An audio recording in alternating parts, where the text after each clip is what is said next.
Welcome back, guys. This is the King of Weebs here, and this is What If Naruto Showed His True Colors Part 1. This is actually a fanfiction I've been reading recently. It's an 11 chapter. Neji stood over the body of his opponent Naruto Uzumaki after he had finished his most powerful attack at the annoying blonde failure. That lay at his feet unmoving, but still conscious. You are nothing more than a failure that was destined to fight me and lose here today. Just like Hinata, Proctor call this match he won't be getting up, stated Neji as he turned away from Naruto and started to walk away. However, before he got more than 5 steps away he heard someone laughing behind him and turned around to have his eyes pop out of his head, for Naruto was kneeling on the ground barely even breathing heavily and chuckling a bit. Is that what you think, Neji? Am I nothing more than a failure in the eyes of everyone I know? Maybe I am, but there is one person who has never seen me as a failure and I will win for her, just like I promised. Now prepare yourself, Neji, you're about to see something that has never been seen before by mortal eyes, stated Naruto as he stood up and stared at Neji with confidence. Whatever you're planning on doing won't work, you are a failure that is destined to lose this match. Ever since you were a child you have been one of the worst shinobi this village has ever seen, and today I will show you how you cannot fight fate. I, however, was born in an environment of servitude to the main branch of my family and had to fight to get where I am. You know nothing of suffering or pain yet. You try to tell me how I should live my life, shouted Neji in anger. Naruto looked down for a second as if contemplating what Neji had said, but he soon looked up even more defiantly than before. You are a fool, Neji. Do not believe that you are the only one who suffered in your life. I know your story about how Hinata was kidnapped by Cloud Ninja, and how Hinata's father killed him. I know that your father took his place and was killed. I know that you blame Hinata for what happened to your father, and now you're wondering how I know all of this. Well, you see, I was there, Neji. I am the one who alerted everyone of his attempt to take Hinata. If anyone is responsible for the death of your father, it was me, shouted Naruto at the end to make sure he got his point across to Neji, and yet shocking almost everyone in the crowd. You're the one who caused my father's death, shouted Neji as he became enraged once again. No, I was just protecting someone dear to me. Hinata has never done a thing to hurt you, and still you've hurt her in so many ways it's hard to count. If you believe in destiny, then you shouldn't even be here right now, since you should have forfeited to Hinata earlier, declared Naruto. You have no idea what it is like to carry a curse on your head that could kill you in an instant if you ever disobey the ones who gave it to you. It is my destiny to live in servitude to the main house. What would you know about my life? Shouted Neji in anger and sadness, as he ripped away his forehead protector to reveal his caged bird seal.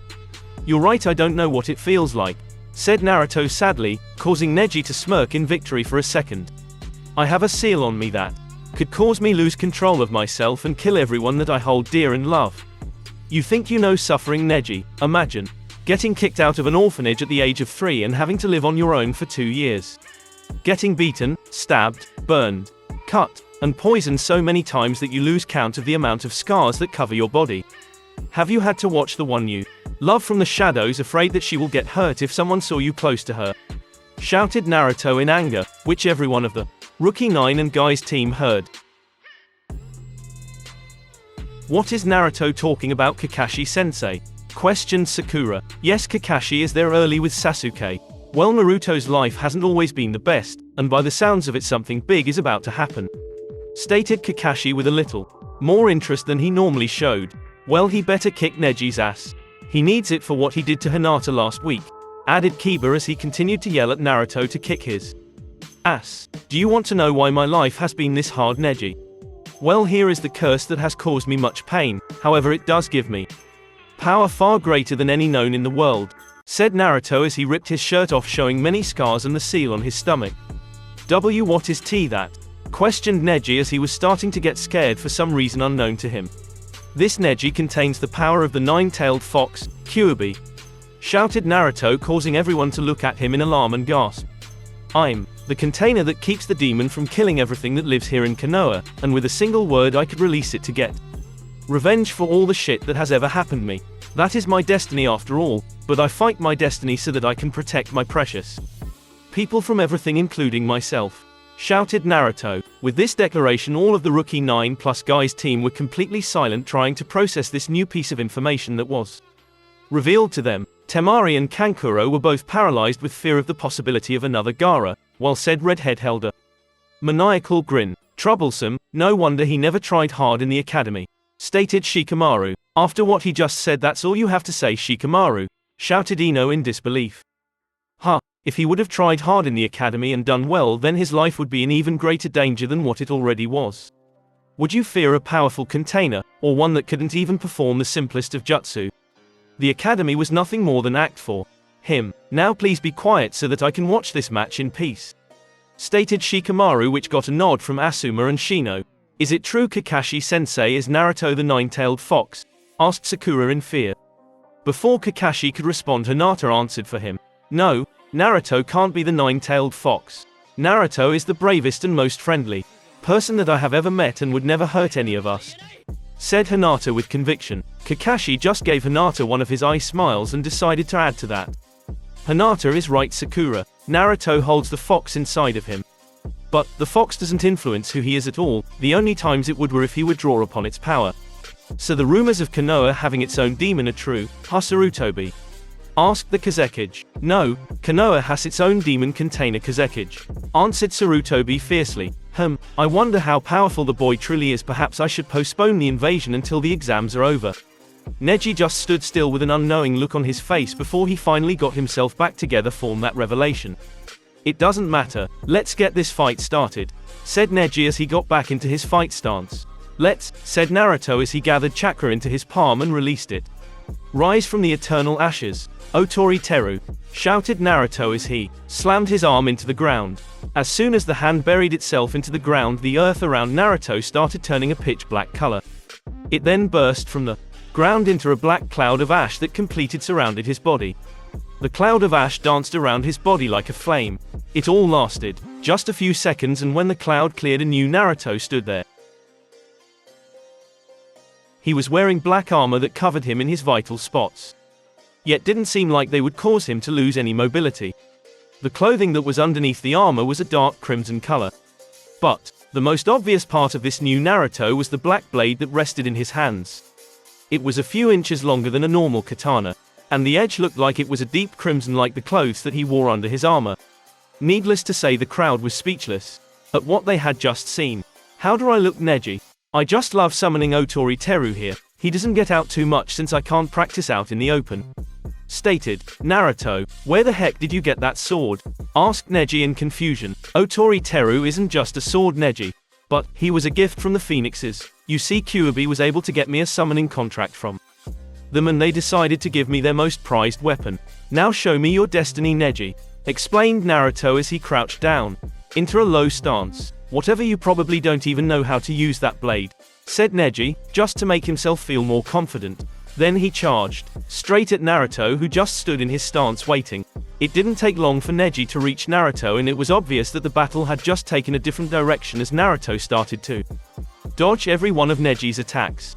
Neji's assault never let up and seemed to even speed up a bit, but Naruto was able to use the blunt side of his sword to block a few attacks that he was unable to dodge. This left most of the ninja watching the match in some sort of stupor, since they had never seen Naruto move like this before. It was strange to see the dead last suddenly able to make the Hyuga prodigy look like nothing more than a common ninja.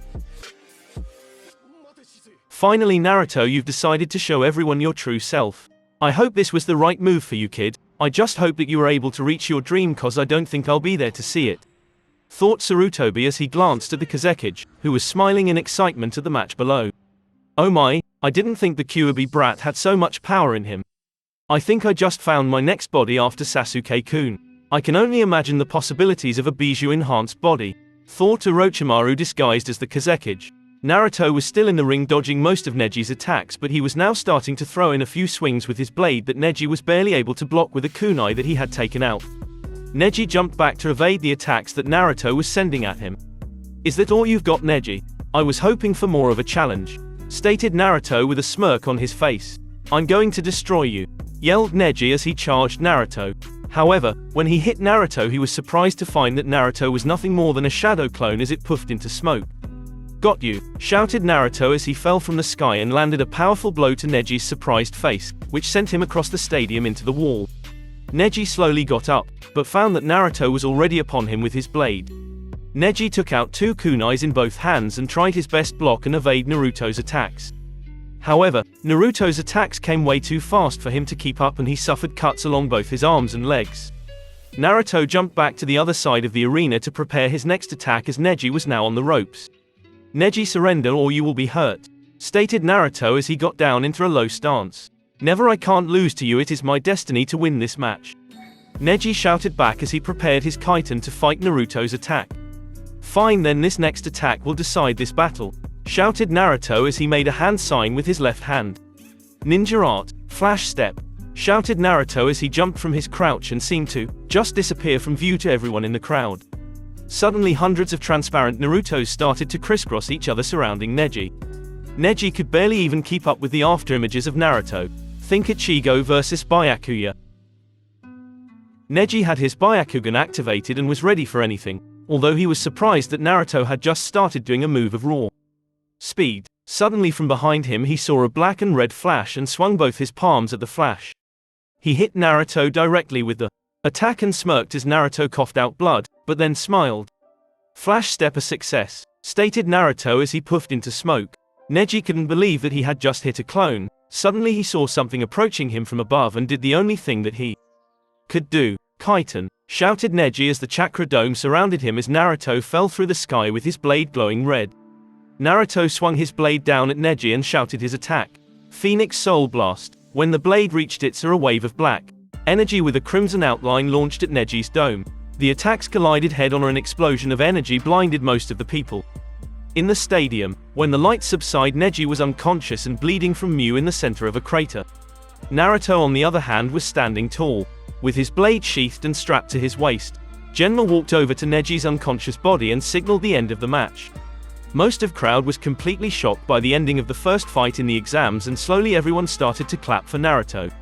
Naruto himself was walking up to the balconies, with a smile on his face, where the rest of the Rookie 9+ team guy was standing. "Holy crap, Naruto, how the hell did you do those attacks?" exclaimed Kiba as he walked over to Naruto and started to ask him questions. Like why he held back when they fought a month earlier. Naruto just ignored Kiba as he walked by him and the rest of the people in the box. He only wanted to talk to a single person in the box, and she was behind the rest. Hinata watched the end of the match and couldn't believe what she had just seen, just like everyone else in the arena. Now she was standing in the back of the crowd of people who were trying to congratulate Naruto on his victory. Suddenly the crowd parted and she was face to face with Naruto, who was walking towards her with a caring smile on his face. She blushed and looked away the second her eyes locked with his. Was he looking at me? No, he couldn't have been. What would he want with me? She thought in depressed sort of way. "Hinata," came a soothing voice from in front of her. She looked up to find that Naruto was just a foot away from her and smiling kindly. "You shouldn't hide that pretty face of yours from others," he kindly said as her face turned as red as his clothes under his armor. "I won that fight for you. You gave me the strength to face Neji today with everything I had, instead of using that persona that everyone knows of. Why you're welcome in Naruto." Hinata barely was able to squeak out while blushing and feeling a little lightheaded. "Thanks again. How about after this tournament is over we go out and get something to eat? To celebrate, you know what I mean?" asked Naruto, who was a little red since everyone in the box was looking right at them. Unable to trust her voice at the time, Hinata nodded quickly to Naruto's relief. She was totally unprepared for when Naruto hugged her, which resulted in her nearly losing consciousness. "Well, do you want to watch the next few matches until I get to fight again?" asked Naruto, although he just grabbed her hand and dragged her to the side to watch anyway. "Naruto is holding my hand," thought Hinata as they made it to the wall to watch the next match. The next 2 matches weren't too exciting since one was a forfeit and the other was nothing more than a battle of wits between Shikamaru and Temari. Shikamaru had her right where he wanted her, however he ran out of chakra. The entire time Naruto and Hinata just talked to each other about little things and why Naruto acted like the dead last. To which he said that he was hated by most of the villagers because of the Kyuubi and didn't want him to attack him out of fear for him, and that a ninja's best tool is deception, she accepted those pretty quickly. Naruto was surprised to find that every one of the Rookie 9 accepted him, even Neji, who had come back from the hospital to watch the rest of the matches and to thank Naruto for showing him the truth, whatever that meant. Now it was the match that Naruto really wanted to watch, Sasuke vs Gaara. Naruto knew that Gaara was a jinchuriki like himself and that unlike him Gaara had never had a precious person. It was for this reason that Naruto wished to fight Gaara in the finals, but he still wished that his teammate would win. "Hey team, don't hold back against him," said Naruto as Sasuke walked down to the arena, where a grinning Gaara already stood. Dobi, I won't need to go all out against trash like him," said Sasuke with his arrogant attitude. "I'm warning you Sasuke, be careful with him," said Naruto in a forceful tone. All Sasuke could do was nod in understanding to the forceful tone. Sasuke walked to the ring and stood across from Gaara. "You should just give up, loser," stated Sasuke. "Sasuke Uchiha, you will prove my existence and mother shall have your blood," said Gaara as his smile grew even more demented. "Okay, for the fourth match of the first round we have Sasuke Uchiha and Gaara of the Sand. Begin," said Genma as he jumped back to avoid the first attacks. Sasuke charged Gaara and attempted to kick him, but Gaara's sand shield came up and blocked the kick and attempted to grab Sasuke's leg. Sasuke was able to jump out of the way of the sand and tried to attack once again but got blocked again. Gaara launched a huge wave of sand at Sasuke and forced him back to the wall. Sasuke then was forced to dodge tendrils of sand that kept launching themselves at Sasuke, who dodged them at the very last second. "Fire release, great fireball technique," shouted Sasuke as he did the hand signs and launched the attack at a motionless Gaara. The attack exploded as soon as it reached Gaara, but when the smoke had subsided there was nothing more than a wall of glass in front of Gaara. Sasuke was breathing heavily after that attack, but was forced to move once again as more tendrils of sand started to head straight at him. Looks like I'm going to have to take off those weights Kakashi-sensei wanted me to wear," thought Sasuke as he reached for his ankles and flipped the weights off.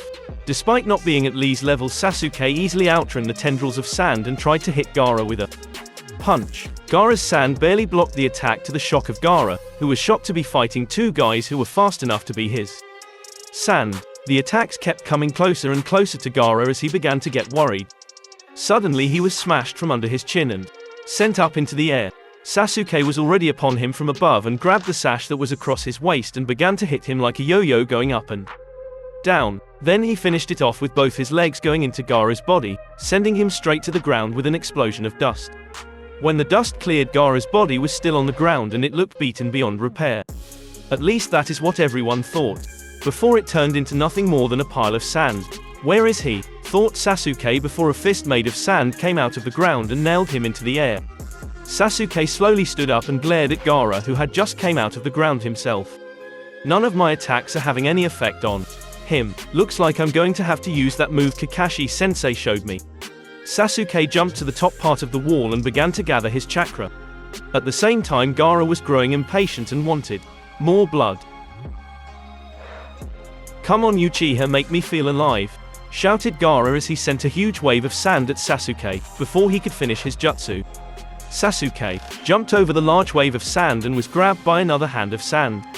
Gaara used the hand punch Sasuke right into the ground, creating a very large crater. Sasuke was unfortunately unconscious at the bottom of the crater, to the dismay of Sakura and Ino. "I told him to take the fight. Seriously," stated Naruto, which caused Sakura to yell at him for disrespecting Sasuke. "Sasuke Uchiha is unfortunately unable to continue. Gaara of the Sand is the winner," announced Genma despite all of the boos coming from the crowd. "There will be a 30-minute intermission so that the other contestants can have a longer break before the next round," announced Genma as everyone in the crowd started to leave for refreshments and to talk about the exciting fights. Kabuto himself was wondering why Orochimaru didn't initiate the plan like they thought. However, he knew better than to question his master's orders. Suddenly, a small snake slithered its way up to Kabuto and told him exactly why he was waiting until the end of the exams before the invasion would start. Kabuto just had to tell Kimimaro what he was to do once the final match ended. Kabuto knew it would be rather difficult to kidnap a child with the Byakugan unsealed. Naruto himself was sitting up in the stands observing what everyone was doing, and frankly he was on edge. The Anbu were tense as if they would be attacked at any second, although they hid among the crowds well. He had been able to sense the Anbu when he was only 9 years old. How else would he have gotten away with half the pranks he did? Come on, does anyone really expect the dead last to ever fool Anbu? So you've noticed the attitudes of the Leaf Shinobi too, huh? Questioned Shikamaru as he sat down by Naruto. Yeah, looks like something big is about to go on. That's probably why Kankuro lost forfeited to Shino earlier. I don't know why that Temari girl you fought wanted to fight though, probably because everyone knows her as the Wind Mistress, so no point in hiding. Gaara is a mystery, but I have a hunch about why he's fighting. Stated Naruto as he looked over at the sand trio. It has something to do with the tailed beasts, right? That's why he said that he had a demon inside him, and now I know why you responded the way you did.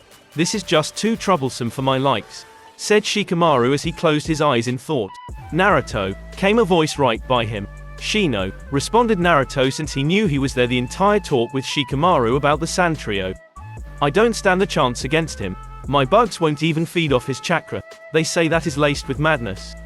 I guess I know why now, stated Shino. So what are you going to do, Shino? Questioned Naruto. I plan on forfeiting to him to save my chakra and bugs for the battle to come, answered Shino. Well, I guess someone has to fight him in the finals, said Naruto. That's if you can beat that troublesome women, responded Shikamaru, to which Naruto just smirked. Naruto spent the last minutes talking to the other rookies and was soon down on the ground with a pissed off Temari. For his part, he had no idea why she was pissed. Probably had something to do with being related to a boy who wears makeup and looks like a cat. Alright, for the next round we have Naruto Uzumaki and Temari, the Wind Mistress. Ready? Mortal Kombat, shouted Genma, to which he got more than a few confused looks from the audience and the fighters. Temari quickly leapt back away from Naruto, since she knew that Naruto was a more of a close quarters fighter.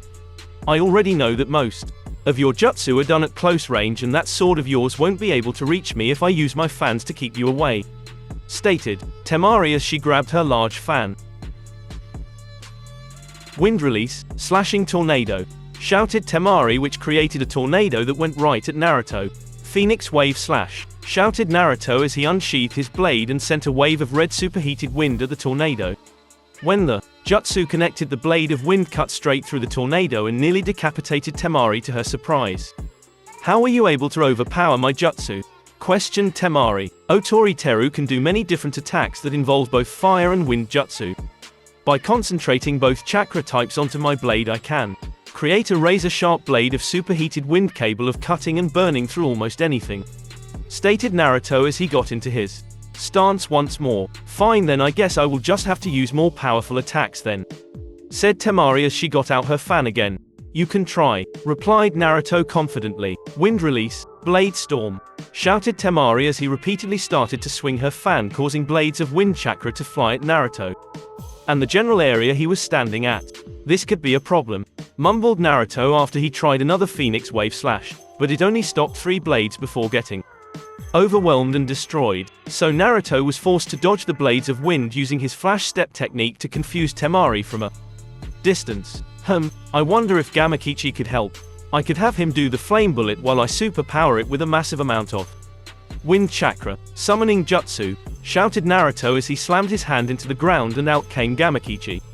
Yo, said Gamakichi as Naruto continued to dodge the blades of wind. Hey Gamakichi, I need help on this fight. If we could use that jutsu we've been working on, I know that we can beat her, said Naruto, while he was dodging the blades of wind.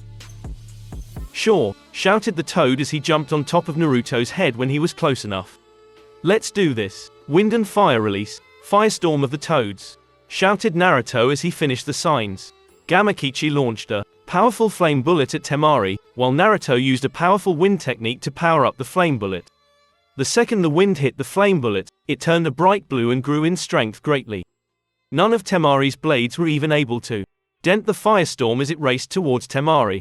She was forced to use a lot of chakra and swung her blade to create a massive tornado which was able to barely stop the great flame. Although the heat was more than enough to burn her, she let out a sigh of relief, which quickly became a sequel of surprise as Naruto appeared in front of her and whacked her over the head with the blunt side of his sword, knocking her out in the process. Sorry, but I really want to win this tournament, said Naruto as he slowly walked up to the box. Naruto Uzumaki is the winner. Will Shino Aburame and Gaara of the Sand get down here for the next fight? said Genma as Gaara quickly appeared in a gust of sand. Shino slowly walked up to the proctor and started to whisper something to him. After a small conversation, Genma raised his hand and announced that Shino decided to forfeit to Gaara, despite the protest to the crowd, although most of the Aburame clan understood why. Shino forfeited. Now we will have a 10-minute bridge, started Genma before being interrupted by a shunsen that gave off the appearance of red and black flames. I'm ready for my next match, Proctor. Let's get this show on the road, said Naruto, and Genma could tell by the smile on his face that he was looking forward to this next fight with Gaara. Okay then, the final match of the tournament will be between Gaara of the Sand and Naruto Uzumaki. The crowd started to roar as the people decided to choose a side in the fight. On one hand they had the kid who beat Sasuke and just looked murderous, although if he won as Naruto started stretching, he heard a familiar man and kid in the stands rooting for him. Brat, you better win, I have a super bet on you, and I kind of feel like going home richer than when I came. Come on big brother, you can beat this guy. So Tazuna and Inari decided to come and root me on. I guess I can't lose now, thought Naruto as he turned and waved at them. Are you two ready? Asked Genma as he got in between the two fighters. He got a nod from Naruto and a murderous grin from Gaara. Begin, he shouted as he jumped away from the two fighters. Gaara didn't waste any time and sent a fist of sand straight at Naruto, who quickly dodged out of the way as he unsheathed his sword. Gaara continued to send arms of sand at Naruto, not giving him too much time to breath. That sand is faster than what it was before, I guess he is taking me seriously. Well, I bet Otori Teru might be able to slash straight through the sand. Yeah, what do I have to lose, besides my life that is? Thought Naruto as he gathered both wind and fire chakra in his blade, giving it a crimson shine. Gaara then sent a massive blast of sand at Naruto, however this time he didn't dodge but decided to charge right at the blast of sand to the surprise of everyone. To their further surprise, he cut right through the blast, sending it into two directions and even turning it to glass in the process, giving him enough room to run to Gaara. Gaara brought up a thick wall of sand as a last-ditch effort to defend himself from Naruto. Naruto's sword point went right into the wall, and this time it didn't get through but stopped just short of piercing all of the way. However, Naruto just smirked as the glass around the sword started turning to glass and he shouted release. The audience could tell something was about to happen as the glass started to glow crimson. Suddenly, an explosion of crimson energy came from the glass, sending Gaara flying back into a tree. He was so surprised that he didn't even raise a shield to shield himself when he hit the ground hard.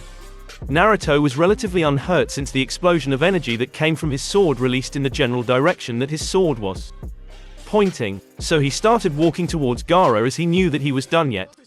Gaara slowly stood up, and to the horror of every sand ninja hiding in the audience, he was bleeding from cuts that had come from the shrapnel of the glass. He looked even more sadistic than when he fought Lee just a month earlier, to Naruto's surprise. Mother will have your blood, shouted Gaara. Whatever, why don't you tell Shukaku to shut up before I get Kyuubi to kick his ass? Stated Naruto to the surprise of Gaara and just about every other ninja in the stadium. How did you know? Asked Gaara.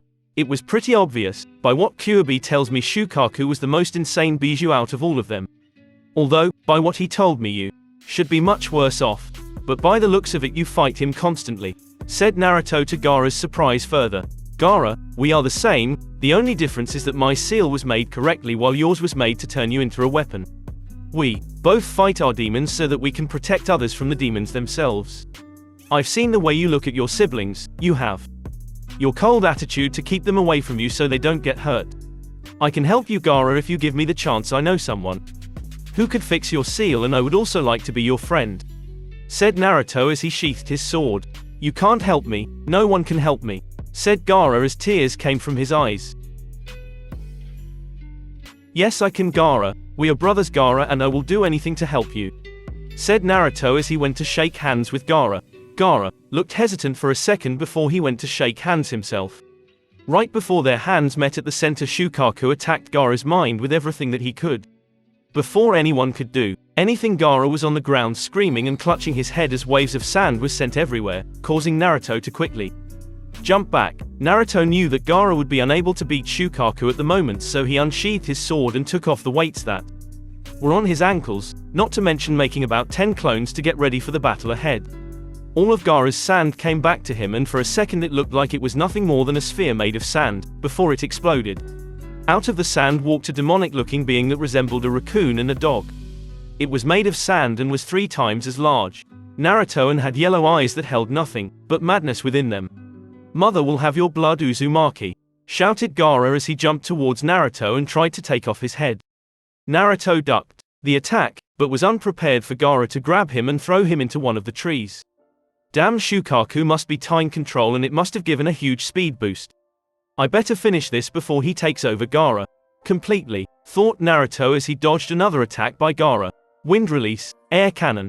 "If I haven't told you yet, he can do one-handed seals as long as he has his sword," shouted Naruto as he took a huge breath. Gaara in response took a huge breath himself and fired his own projectile that was laced with sand.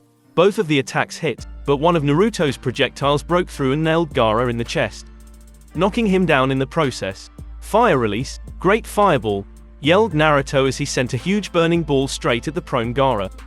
The ball hit and there was a huge explosion of flames where it hit Gaara. When the flames died down, Gaara was standing, but part of his body was charred and hardened. "Now for the finale," shouted Naruto as he jumped into the air and raised his sword above his head as if to swing it. The blade started to glow crimson and Naruto swung while yelling out his most powerful technique with his blade. Phoenix Soul Blast. The blast of dark crimson energy flew right towards Gaara faster than what he could possibly dodge in his bulky form. He crossed both of his arms to defend himself, but it was all for nothing as the blast blew right through his arms and erupted on the sand that covered his body. When all of the smoke cleared, there was a barely conscious Gaara laying in a pool of sand and blood. Naruto slowly walked over and looked down at Gaara as he tried to say something before he blacked out. Naruto kneeled down and listened to what he said. "Thank you, Naruto. Please fix my seal. I don't want to hurt anyone else. There is an invasion that is going to start soon. Take care, my brother," said Gaara as he closed his eyes. The medics came out and quickly took Gaara to the area where they would heal him to their best abilities. Genma himself walked up to Naruto and announced that he was the victor of the Chunin exams. A few voices were heard, explosions were occurring throughout Konoha while Naruto stood in the center of the stadium that had just become a battleground. Now Naruto stood alongside Genma as a Sand Junin attempted to attack Naruto with a kunai. Genma quickly blocked the kunai and slashed at the throat of the Sand Nin before he could even react to Genma. "Go find your team leader and do what he tells you to do," stated Genma as Naruto nodded and jumped up to the Genin box with the other rookies who were fighting off a few Sound Chunin. Naruto quickly joined the fight and used his sword to stab a Chunin in the back when he tried to finish off an exhausted Neji. "Damn, I guess I did more damage than I thought. You should have been able to take him out with no problem," stated Naruto as he assisted Choji and Shikamaru, who were both fighting a single Chunin. Naruto quickly tried to stab the Chunin when his back was turned like he did against the other, but this one was smarter and dodged out of the way. "Need help, guys?" questioned Naruto. "If it isn't too much trouble," responded Shikamaru as he used his shadow jutsu to grab the Chunin, but he launched a kunai at him which forced him to dodge. "Partial expansion jutsu," shouted Choji as his arm elongated and smashed into the floor where the ninja was just a second before. Naruto jumped right up into the air where the ninja was and slashed at him with his sword. The ninja used a kunai to try and block the sword, but his eyes quickly widened in surprise when the blade cut right through the kunai and cut him deeply across the chest. He quickly went down bleeding profusely from the wound. "Thanks, Naruto," said Choji as he looked around to make sure that it was safe for everyone. "No problem, but keep your guard up. We have no idea how many of them are in the area," said Naruto. At the same time that Naruto was fighting, other fights were going on up in the box. That's some viewer box A. Hinata, Ino, Tenten, and Sakura were all fighting 2 Chunin together in pairs. Sakura and Ino were using teamwork to attack their Chunin with great results. Sakura was able to use genjutsu to disorient the ninja while Ino was able to use kunai to injure him on many occasions. Finally, she was able to use her family's technique to capture him, to which Sakura quickly knocked him out with a good kick to the head. Tenten was using her weapons to distract the Chunin while Hinata was able to get close. However, due to a slight hesitation on her part, the Chunin was able to dodge and kick her in the chest, sending her to the wall. Tenten quickly came to her aid by throwing tons of shuriken and kunai at the ninja, who was forced to dodge and block the projectiles with his own kunai. But at that moment Hinata was able to recover and sealed off his chakra the second his attention was diverted elsewhere. The two girls flashed each other grins as they nodded at each other. Exactly at that moment, though, a pale-skinned sound shinobi with white hair flickered into existence right behind Hinata and quickly knocked her out and picked her up. "Hinata!" shouted Tenten as she launched kunai at the ninja, but he jumped out of the way with Hinata. "What do you want with her?" she shouted. "Lord Orochimaru has a particular interest with the Byakugan," was all that he said before he dodged out of the way of more kunai and jumped off the roof. "Hinata!" shouted Tenten in one last futile attempt. Naruto was just finished talking to Shikamaru when he heard Tenten scream Hinata's name. "Come on, let's see what is wrong," said Naruto as Shikamaru, Kiba, and he ran over to Tenten as she was at the edge of the railing. "Tenten, what's wrong? What happened to Hinata?" asked Naruto as he made it to Tenten. "Some sound ninja took her and started running off. He said something about Orochimaru wanting her eyes," said Tenten as tears came out. "Damn, not Orochimaru, that sick freak is going to die when I find him." "Kiba, can you find Hinata's scent?" asked Naruto in a calm yet enraged voice. "Yeah, I've already found it, Naruto. Let's get my little sister back," responded Kiba with a grin. "Shikamaru, you coming?" asked Naruto as he prepared to jump off the ledge. "Yeah, it would be way too troublesome if I let Hinata get kidnapped." Shikamaru, and with that the three-leaf genin jumped off the roof and ran to save their friend. "Hang on, Hinata, I promised myself years ago that I would never let anything hurt you. I never break my promises," thought Naruto as they jumped through a hole in the stadium. They could tell that despite all of the damage, the Leaf Ninja practically had everything under control. Many of the Sand Ninja looked like they were even hesitant to fight against the Leaf. "He only had like a minute of time ahead of us. We should be catching up to him at any time now," stated Shikamaru. "This guy has to be Junin level at least if he is working on Orochimaru's personal orders. We will have to work together to defeat him and get Hinata back," said Naruto. "Right, Kiba, and you will have to attack him at close range while I provide long-range support. When I get him with my shadow technique, Naruto, you will have to finish him off with the most powerful ninjutsu that you possess," said Shikamaru as they continued on. "Hey, Hinata's scent is getting much stronger, but it leads into the forest," said Kiba. "Damn, we have to hurry now before it is too late," yelled Naruto as he pulled ahead of the two in the direction that he was running. Kimimaro was quickly running through the forest outside of Konoha with Orochimaru's newest subject on his back. He would be further away by now, but that damn Junin who was supposed to have been dead earlier came out of nowhere. I have Hayate Gecko alive, by the way, since I believe that he would make an excellent teacher for Naruto. Then that damn sickness made it even harder for him to run with the extra weight on his back. Last, there were 3 chakra signatures catching up to his weakened body. One of them had even more chakra than he did, so he knew that this might be a fight. Suddenly 100 shuriken landed in front of him, causing him to stop. He looked up and spied the blonde ninja standing on the tree in front of him. "So you caught up to me? I wonder how you caught up so quickly. The others are still 5 minutes away at least, so how did you catch up?" questioned Kimimaro. "My flash step allows me to cover great distances quickly, however I have to slow down to attack, which leaves me vulnerable for a split second," said Naruto. "So I'm guessing that you want the girl back, huh?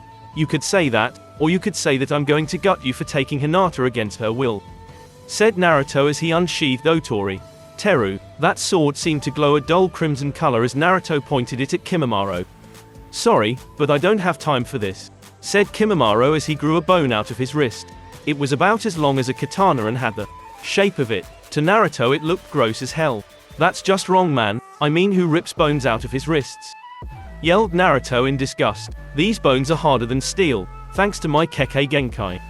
Now this is taking too long. I am sorry that I must put an end to your life," said Kimimaro as he launched himself at Naruto. Bone clashed with steel, creating a hollow metallic sound through the area. Naruto had used chakra to keep himself on the tree. Both quickly started to attack each other with everything they had. To the surprise of Kimimaro, Naruto was keeping up with his attacks. Naruto jumped back and pumped wind and fire chakra into his blade, causing it to glow bright red. He swung the sword down at Kimimaro as he tried to block the blow. Kimimaro was surprised when the blade passed right through the hardened blow and nearly split his skull. However, he was able to jump back to only get a small cut on his forehead. It seems he knows how to use that sword effectively. It is the same style as the other I ran into earlier. I'm going to have to go all out if I want to beat him in time, thought Kimimaro as he started to attack even faster and deadlier. than before. Naruto found himself on the defensive, barely keeping himself ahead Kimimaro. He knew that if he were to beat him he would need ninjutsu, however Kimimaro wasn't giving him any time to attack or use hand seals. Kimimaro surprised Naruto by sprouting a second sword after he had replaced the first, so now Kimimaro had 2 swords to Naruto's 1. Naruto quickly got gashes on parts of his bodies that weren't important. He made sure to protect joints and major organs so that he could continue to stall for time. They had only fought for 4 minutes when Kiba and Shikamaru showed up, to the annoyance of Kimimaro. They were surprised to find Naruto covered with small cuts and yet still fight the Junin. Troublesome, this guy must be tough to make you look like you went head on into a blender, stated Shikamaru. Watch it, Shikamaru, he is extremely tough, we need to go all out against him. He won't let me perform too much ninjutsu, replied Naruto, as Kimimaro was eyeing his new opponents. I don't have any time for this, stated Kimimaro as he dashed towards Naruto with his twin bone blades. Dance of the Camellia, said Kimimaro as he attacked Naruto as if dancing. However, it was a complicated Kenjutsu attack that Naruto was hard pressed to defend against. Luckily, help came when Kiba with an Akamaru clone used their jutsu to force Kimimaro back before he could fatally stab Naruto. Shikamaru then tried his shadow possession jutsu to try and take control of Kimimaro, but he jumped back and launched a bunch of bones out of his fingers straight at Shikamaru. However, Naruto jumped in front of the bones and blocked them with his sword. Wind, release, drilling air bullet, he shouted as he sucked in air and launched a ball of condensed air at Kimimaro. He jumped out of the way as the ball soared past him and decimated the trees behind him. However, he wasn't quick enough to dodge Kiba's fang over fang. He got hit and slammed into another tree and went down faster and deadlier than before. Haha, take that, you bastard. Don't ever try to hurt my friends, shouted Kiba in joy. Kiba, don't get too cocky, he is one of Orochimaru's best men if he was to kidnap Hinata, said Naruto as he eyed Kimimaro. He's right, that was too easy, said Shikamaru, and to the surprise of Kiba, not the other two, Kimimaro slowly stood up. It seems that I have underestimated you three, now I will kill you, Kimimaro stated as the cursed seal of earth on his chest started to warp and change. Crap, he has a cursed seal just like Sasuke, said Naruto. What is a cursed seal? Questioned Shikamaru. As far as I was able to learn from my experience with Sasuke, the cursed seal increases strength, speed, and chakra capacity by quite a bit. You guys all be careful, this fight could turn ugly, stated Naruto as he made 20 shadow clones. Gotcha, Naruto, yelled Kiba. Whatever the three of you do, I will complete my master's orders, said Kimimaro as bones started to grow out of his body all over, creating spikes and some sort of outer armor. At once all of the clones attacked Kimimaro, who just weaved through the attacks and used his spikes and speed from the seal to destroy them rapidly. Naruto, seeing this, made even more clones since he still needed to analyze Kimimaro's strategy before he went in himself. Damn, this guy is just too much for us. I'm going to have to go all out if I want any chance to even beat this guy. Summoning jutsu, shouted Naruto as Gamakichi popped into existence, and alongside the toad was a bird that had bright red, yellow, and orange feathers. It was a phoenix by the name of Hinotamashi. Yo, need help, Naruto? Questioned the toad. What would you like for us to do, Naruto? Questioned the bird. Got that right, we have a near invincible skeleton here that just keeps defeating everything we send at him. So I thought that we should use that jutsu. I hope you have some oil, Gamakichi, said Naruto, which made Gamakichi and Hinotamashi grin. Let's do this. Summoning art, burning flame of the soul, shouted Naruto as Gamakichi spewed oil out of his mouth. Hinotamashi used a flame jutsu that sent flames at Kimimaro. The flames were blue for some reason, signaling that they were even hotter than usual.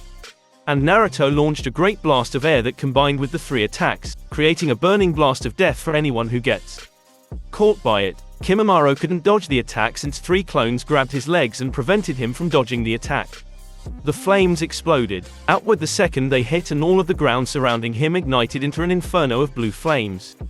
Naruto, for his part, was exhausted. It took up a lot of chakra and plus all of the fighting from earlier in the day. Dang, that attack is good, but it takes too much chakra, said Naruto. Yeah, I doubt that guy could survive an attack like that, said Gamakichi. Then at the same time both summons disappeared since they lost most of their chakra. Suddenly Naruto felt a pulse coming from the center of the inferno that made him frown. Shikamaru, you and Kiba take Hinata and go back to the village. I will stay here and clean up, said Naruto. Shikamaru looked up at the frowning Naruto and immediately understood what he meant. We can help clean up Naruto. He responded. Nah, Naruto can handle the cleanup. Shikamaru, let's take Hinata back, shouted Kiba, who was now holding Hinata as he made his way to their area. Shikamaru, go, said Naruto in a deathly tone. Are you sure? Asked Shikamaru in a quiet tone. Nope, responded Naruto, but Shikamaru got the message. Okay, let's go, Kiba, yelled Shikamaru as they started to make their way back to the village. I don't why Naruto is staying to clean up. I mean the fire was already dying down, said Kiba. He's not talking about the fire, said Shikamaru. What? Are you telling me that the guy is still alive and Naruto stayed back to give us time? We have to go back now, yelled Kiba as he stopped. No, Kiba, Naruto is doing this on his own free will. If we don't continue, then his sacrifice will be for nothing, said Shikamaru. We can't leave him, yelled Kiba. If we go back, then Hinata can be taken, and you know what would happen if that happens, said Shikamaru. Kiba seemed to hesitate for a moment before nodding his head and continuing on to the village. Naruto was still standing on top of one of the many trees surrounding Konoha, watching the dying flames from his last jutsu. Damn, I don't have enough chakra to beat him off, unless I use Kyuubi's chakra.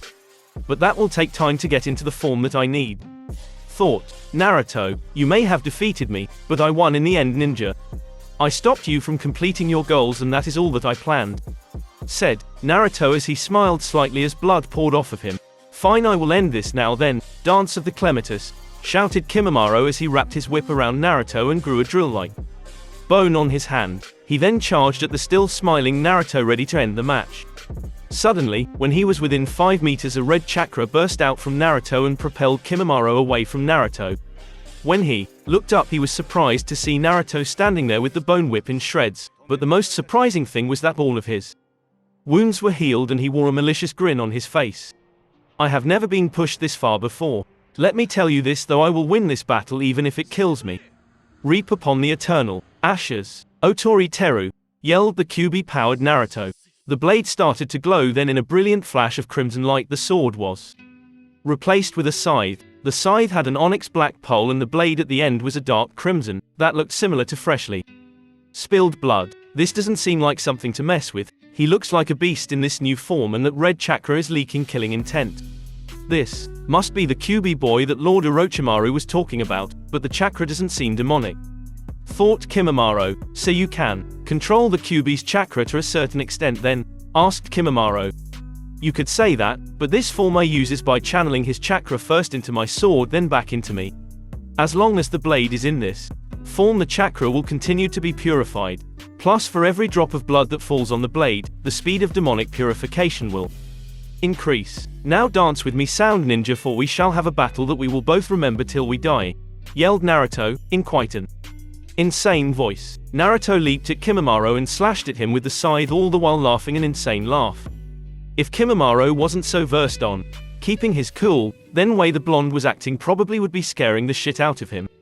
Who would be afraid of a kid with red chakra, claws, and red eyes with slits for his pupils, plus a huge intimidating scythe? Both clashed in the clearing on the forest floor. Naruto with his extra range kept Kimimaro from attacking effectively, and his attacks were quick and fluent. It was also glowing red, meaning that it had wind and fire chakra enhancing the blade to make it sharper. Everyone, once in a while they would jump to opposite trees and jump across at each other and slash at the other. In a little while both had been injured numerous times, but thanks to the Kyuubi chakra Naruto didn't have too many injuries, but he was exhausted. The same could be said for Kimimaro. He didn't have any real cuts since his bone armor prevented him from losing blood, but he too was exhausted. Go to YouTube and look up Naruto Shippuden AMV Kakashi vs Hidden Rise Against Re-Education. The movie is badass. This boy, I underestimated him and am losing because of it. I can't continue fighting here or help will arrive and I will be killed. Next time I will kill him though, thought Kimimaro. I already know that you are on your last leg, boy. So am I. Next time we meet I will be the victor of our match. Next time Kimimaro Zero, Kaguya will kill you, said Kimimaro. You're not getting away from me, shouted Naruto as he jumped at Kimimaro, but before he reached the sound ninja, he merged with the ground and had already fled. Damn it, shouted Naruto as his scythe slashed nothing but air. I don't think I have enough energy to make it back to the village. I don't even know if the village is still there, Thought Naruto is Kyuubi's. Chakra left him and he slowly walked back to the forest. Kiba and Shikamaru made it back to the village to find that most of the enemy forces were being taken care of by the Leaf Ninja. They quickly tried to find their senseis and drop Hinata off at one of them. They soon found Kakashi, Kurenai, and Asuma finishing off a group of Sound Junin. Kurenai sensei shouted Kiba to get their attention. Kurenai quickly turned to see a slightly beaten Kiba and Akamaru holding a passed-out Hinata, and beside them was a winded Shikamaru. She immediately ran over and started check Hinata over while Asuma and Kakashi questioned the two boys who were yelling about going to help Naruto. What happened to Hinata? Then tell us about Naruto, questioned Kakashi. We were fighting in the Genin box when a Sound Junin attacked Hinata. He knocked her out and said something about his master wanting her eyes, and then he ran away before we could stop him. Naruto and us chased after him to save her. When we reached the forest, Naruto used that flash step technique to pull ahead of us to stall him. When we caught up, Naruto was covered in cuts, but wasn't out yet, so we attacked together. Naruto used a massive combination jutsu with a toad and a phoenix to catch him in a massive firestorm. He told us to take Hinata back while cleans up the rest, but we know that the Sound Junin was alive. Naruto is still fighting him and Naruto isn't strong enough to win on his own, explained Shikamaru quickly. Dang, Kiba, take us to where the two were fighting. We have to hurry if we want to find him, said Asuma. Kiba nodded and turned and ran in the direction of where the fight was taking place. Hinata was slowly regaining consciousness and she slowly opened her eyes and immediately remembered what had happened to her in the box. She quickly sprang up and was prepared to fight anything that came at her. Whoa, easy there Hinata, I'm not going to hurt you, said Kurenai. Kurenai sensei, shouted Hinata as she hugged her sensei. What happened? How did I get back here? Questioned Hinata. I don't know how, but maybe we should question Shikamaru here, suggested Kurenai as Hinata and her looked at Shikamaru. Troublesome, after you were captured, Naruto got Kiba and me to help chase your kidnapper down. We caught up and won the first round, but before he got back up, Naruto told us to take you and run while he held him off. Kakashi and Asuma just left to go find him, explained Shikamaru, while Hinata's face went from being extremely red at the prospect of her crush saving her, to admiration and finally to horror. We have to go and make sure that Naruto was safe, shouted Hinata as she tried to run in a direction, but was stopped by Kurenai. Hinata, calm down, two of the best Junin in the village are going to help him, okay? She said, to which Hinata calmed down a little. Naruto is risking his life for me.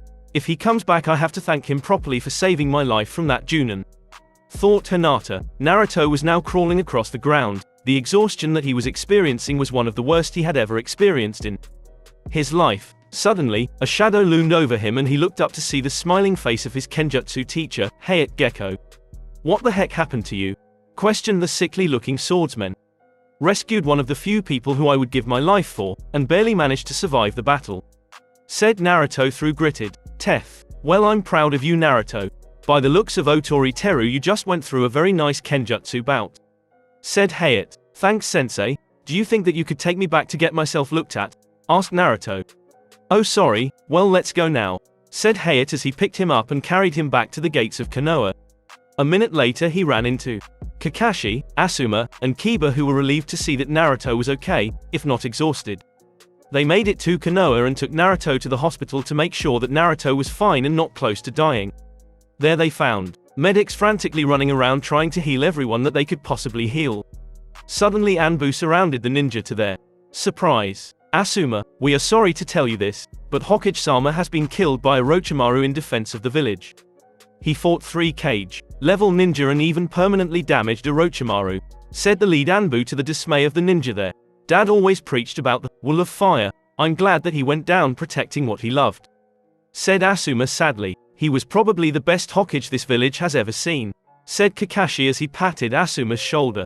Hayate sensei, Kakashi sensei, and Asuma-sama, there are people that need more attention than me. Could I please go home? I need to be alone, asked Naruto, as he hid his face from them. Kiba also looked like he was about to cry himself and decided to go home after telling Asuma that he was sorry for his loss. Hayate nodded his head and took off for Naruto's home after giving his condolences to Asuma. It didn't take long for Hayate to get to the apartment and drop him off into his bed. Hayate sensei, I wasn't strong enough to protect everyone like I promised, said Naruto. Naruto, you saved one of your precious people today and you should be proud of yourself. I know that you thought of the Hokage as Your grandfather, but he gave his life for the village and wouldn't want you to be sad for him. Explained Hayate. Thanks sensei, I promise that I will train even harder and protect the village just like the Hokages before me. Said Naruto as he closed his eyes and fell asleep. I'm sure you will, Naruto. I've seen you rise from the ashes and grow into a strong ninja, but you have much more room to improve. Thought Hayate as he silently left. Well, that is the second chapter of the story. I am planning on having Kimimaro becoming like arch-enemy to Naruto in the future in at least 2 battles. They will have mutual respect for each other and only fight because they know that they must. I might even have Kimimaro switch sides after the fight at the Valley of the End. Tell me how you like that idea. Hee, my Japanese sucks. Naruto slowly opened his eyes and the first thing that he realized was that he was no longer in his room, but a massive pasture that was surrounded by a forest. At the center of the pasture was a massive tree easily 10 times as large as the trees that were located in the Forest of Death. This was Naruto Uzumaki's mindscape, and it had been like this ever since the Kyuubi and he met 7 years ago. Flashback, told you so. Kill him, don't let the demon survive. Trash. These were just some of the many insults being yelled at a small blonde-haired boy as he ran from a crowd of drunk and angry villagers. As most know, this young small boy was none other Naruto Uzumaki, container of the 9-tailed fox. Please, why do you want hurt me?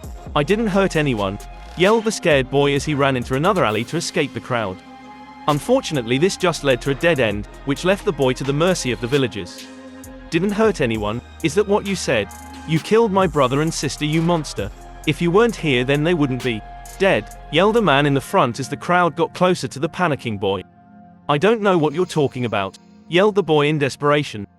Lies, yelled a man as he threw a large rock at the boy and hit him in the head. Naruto cried out in pain as the rock hit him and fell down to the ground. He could hear the crowd close in on his body and could feel the wet blood fall down his face from the rock. The hatred was massive. He had never felt such hate in his life, and it confused him and scared him at the same time. Naruto believed that this would be the last time that he would ever be beaten, for he truly believed that his life was at an end. The crowd surrounded him quickly and started kicking him in the face and ribs. Naruto could feel his ribs break with each kick, and his nose even broke when a kick connected with his face. A large man picked Naruto up and slammed his fist into his face repeatedly while the crowd cheered. Then he switched to Naruto's gut, causing him to cough out blood with each punch.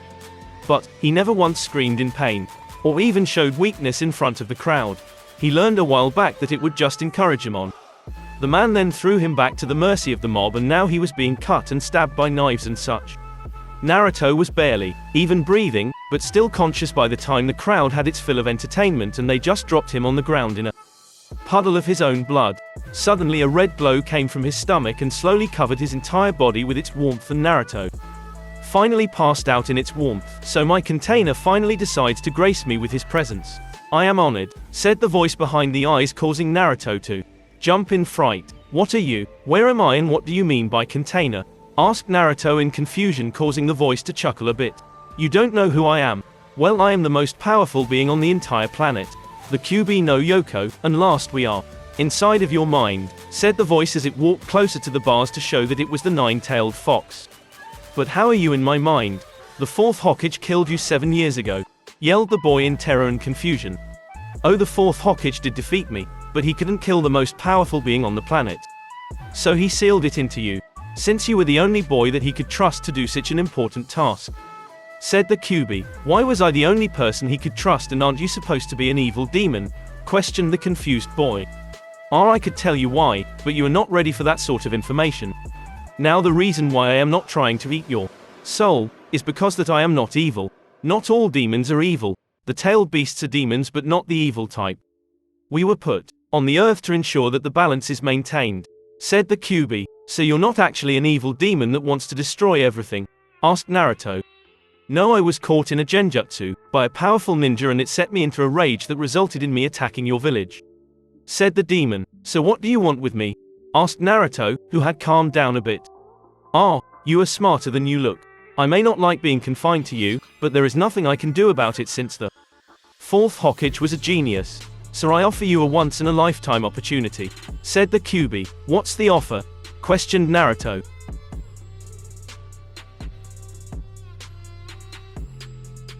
I may be sealed within you, boy, but that doesn't mean that your actions don't affect me.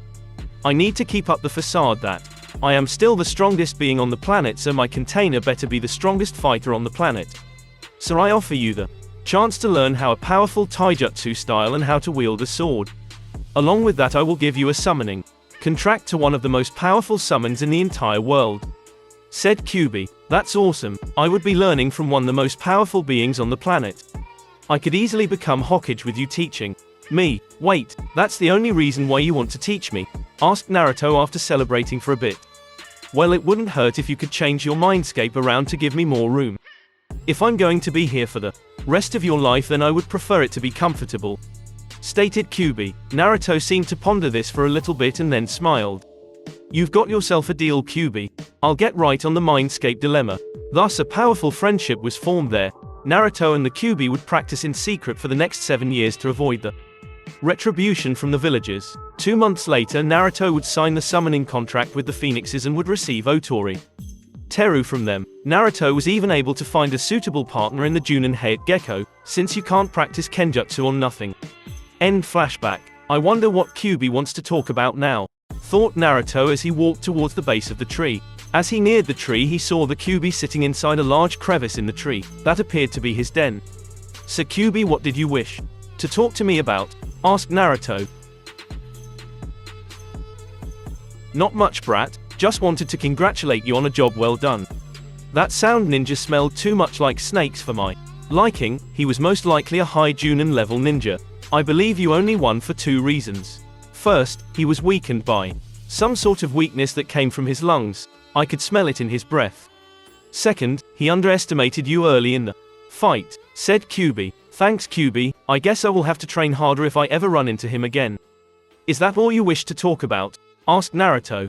No, I just want to make sure that you truly want your mask to drop now. Is it wise to begin chasing that girl, and can you fight off the village now? Asked Kyuubi. To be honest, I don't think that I am ready. However, Hinata has been waiting for a real long time and I can't hurt her anymore. I have made my decision and will stick with it to the end. Said Naruto. The Kyuubi just smiled and nodded in understanding. Good, take care of her, boy. Said Kyuubi before the mindscape began to fade. Naruto woke up with a start and fell out of bed. Every time he went into his mindscape he would wake up like that, and it was just plain annoying. Damn, what am I going to do today? Thought Naruto as he got up and went to the bathroom. 30 minutes later, Naruto was running through Konoha inspecting the damage that had been done to the village. There were many buildings that had been reduced to nothing more than rubble, although the damage could be worse. Suddenly he was surrounded by Anbu above one of the many buildings. Naruto Uzumaki, you were requested to be at the Hyuga compound, stated one of the Anbu agents. Naruto's eyebrows raised considerably after what he heard, since he always thought that the Hyuga clan hated him. Okay, Anbu-san, may I ask why I am being summoned to the Hyuga compound? Asked Naruto. Sorry, Uzumaki-san, but we were only told to escort you to the Hyuga compound. Stated the Anbu, to which Naruto nodded and followed the masked Anbu. It took less than 20 minutes to reach the compound and all of the Anbu left immediately. Naruto walked up to the gate and noticed quickly that there seemed to be a lot of damage done to the walls. The guards at first were a little hesitant to let him in, but did after a minute or so of arguing, to the surprise of Naruto. Naruto walked inside and was greeted by one of the many branch members and taken further into the compound. They soon reached a door inside one of the larger buildings, and he was told that he was to wait until he was told to enter. A minute later, Naruto was called by a deep stoic voice to enter the room. The first thing that he noticed was that Hinata was in the room, kneeling on a mat on the ground in front of a man that Naruto presumed to be Hinata's father, Hiashi Hyuga. Naruto walked in and was gestured to sit on the mat alongside Hinata, causing her cheeks to redden slightly. Good, now that Uzumaki-san is here, we discuss what happened here yesterday. As you know, the Hokage was killed yesterday by a ninja from the Sound Village, started Hiashi, before he was interrupted by Naruto. Just to let you know, I prefer nice Hiashi. You mean he was murdered by that snake Orochimaru? Growled out Naruto, to the surprise of both Hyugas. Well, yes, you could say that, but how did you know that it was Orochimaru? Asked the Hyuga. It was obvious that the Sound Village was being led by Orochimaru, as my team and I ran into during the second stage of the exams. Then that ninja that attacked Hinata kept saying how his lord Orochimaru had plans for Hinata. said Naruto as he spat out Orochimaru's name like it was a poison.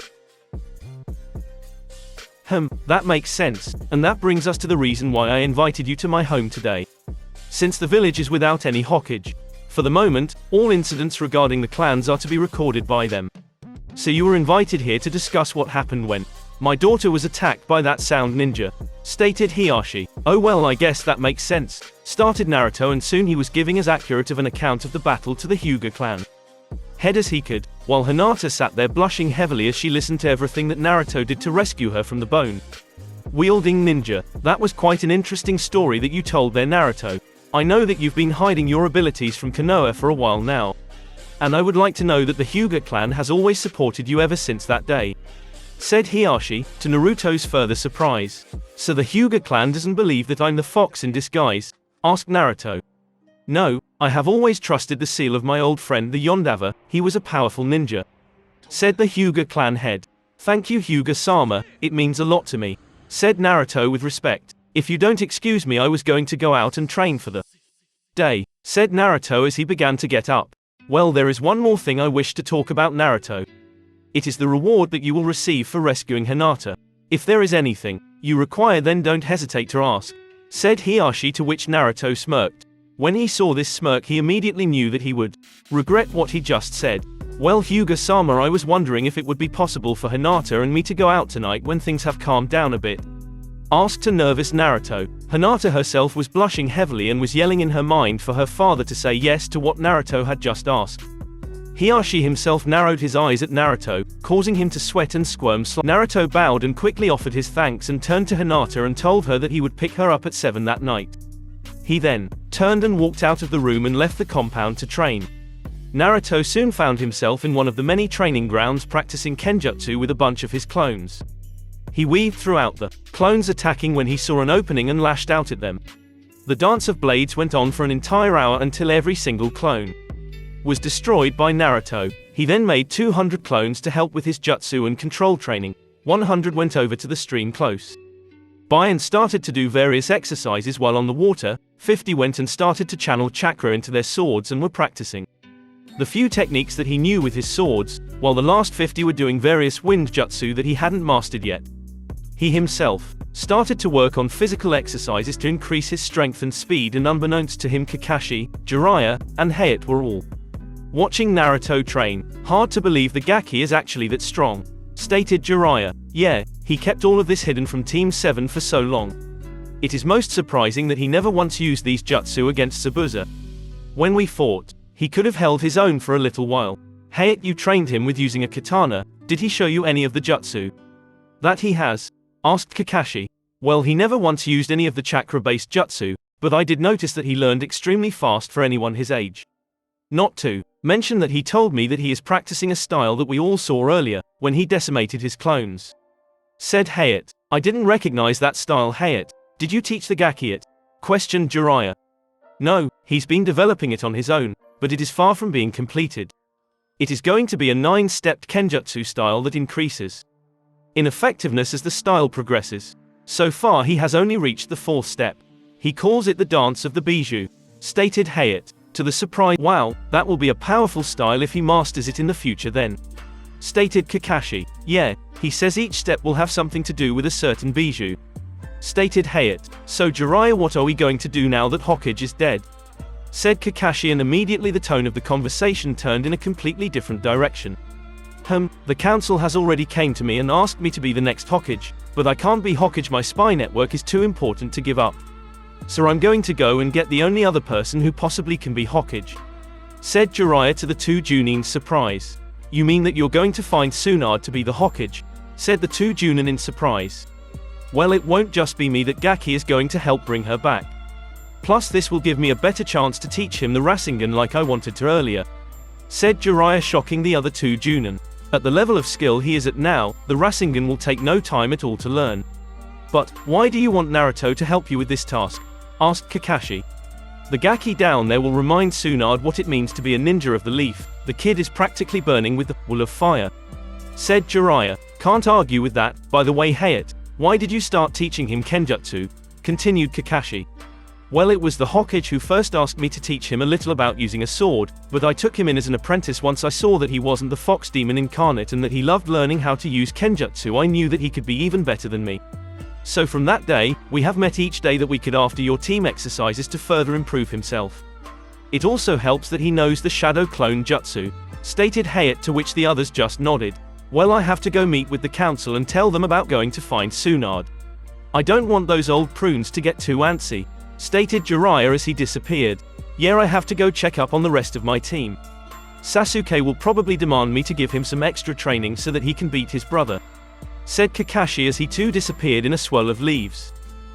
Hayate stayed for a few extra minutes before going off and finding his friends Genma, Azumo, Kotetsu, and Hyuga. Naruto continued to practice for another few hours before realizing that he needed to go and get ready to pick up Hinata. Making it back to his home in less than 5 minutes, he started to look through his closest for some nice clothing to wear. He finally found what he was looking for, since it was the only pair of clothing that he got for situations like this. Then got in the shower since he had been practicing for over 4 hours now. Naruto changed and now was wearing light blue jeans and a black turtleneck shirt that was a little too tight for his tastes, but overall it looked nice. After all, this was a present from the old man and he owed it to him to wear it in respect for him. Next he started to walk to his next destination, which was Ino's mom's flower shop. Making it there fairly quickly, he went inside to come face to face with Ino herself. "Hey Naruto, what are you doing here and what's up with the nice clothing?" questioned Ino. "Well, you see, I kinda wanted to see if I could get some flowers for tonight," asked Naruto nervously. "Wait, why do you want flowers tonight? Who is the lady that you're going on a date with, Naruto?" "Do I know her? Is it Sakura?" asked Ino rapidly. "What? No, it isn't Sakura. I never really liked her. It was all an act. Since I knew she didn't like me, the villagers wouldn't hurt her. If I tried to ask the girl who I like out, then she could have been hurt by the villagers," said Naruto quickly. "Ah, so you never really did like Sakura then? I guess I should have known after what happened yesterday, since you didn't go bragging to Sakura. Instead you went straight towards Hina. Ta. Oh my god," squealed Ino in realization, which surprised the hell out of Naruto. "You have a date with Hinata tonight? That is so romantic, you saving her from that sound ninja and now you're going on a date. Here, let me get you some perfect flowers for your date," said Ino as she turned to go into the greenhouse, but was stopped when Naruto shouted at her.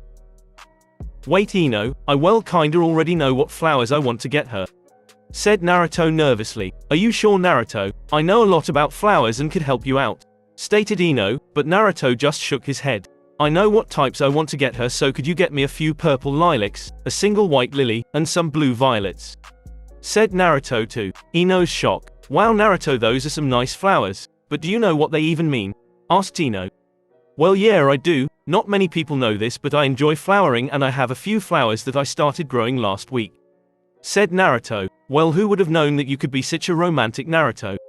Now let me get these so you can be on your date then," said Ino as she grinned and went into the greenhouse to get the flowers. Hee, this is great. I should go and get Choji and Shikamaru to help spy on the two. I mean, it's mostly to make sure that Naruto doesn't do anything inappropriate to Hinata. Who cares, it will be fun to see those two together.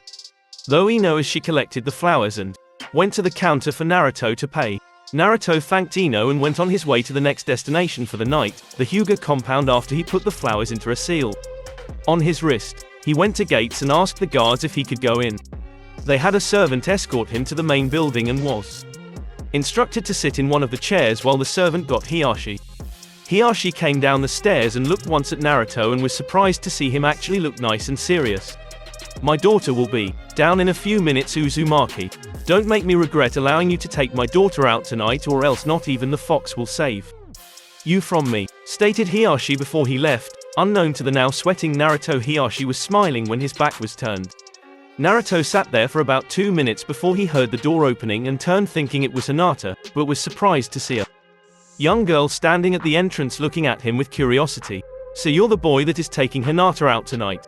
I heard that you were really strong. I don't know why you'd be interested in my sister," stated the girl.